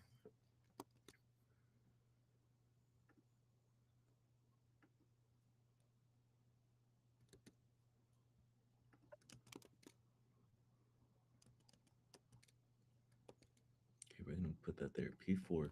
So what we're gonna do is we're gonna keep the size on P4 because we can't really do we can't. You know what I'm saying? But PY is gonna be we're gonna keep a synchronicity with the synchronicity. So, and but with a little bit more synchronicity. So, 2.5. Mm-hmm. I know I'm breaking barriers with this one. Let's see what. 2.5.2. No, I mean, maybe. Let's see what it does. Chat. Ooh, I don't know. No, I don't know about that one. Chat. I think we expose ourselves. I don't see the synchronicity. There's not enough synchronicity. Chat. Oh, chat. Hold on. Where's my Riverside? I got so many windows, so many tabs open. Where is this? Okay, I'm gonna go to information. What am I doing again? Dude, I don't even know what I'm doing. Cut. Oh yeah, that's what I'm doing. Cut. Here we go, chat. Here we go, chat. Look at this, chat. What do you think about this, chat? Yo, check out my stream. Go to my stream on Twitch. See what you see. Tell me what you see.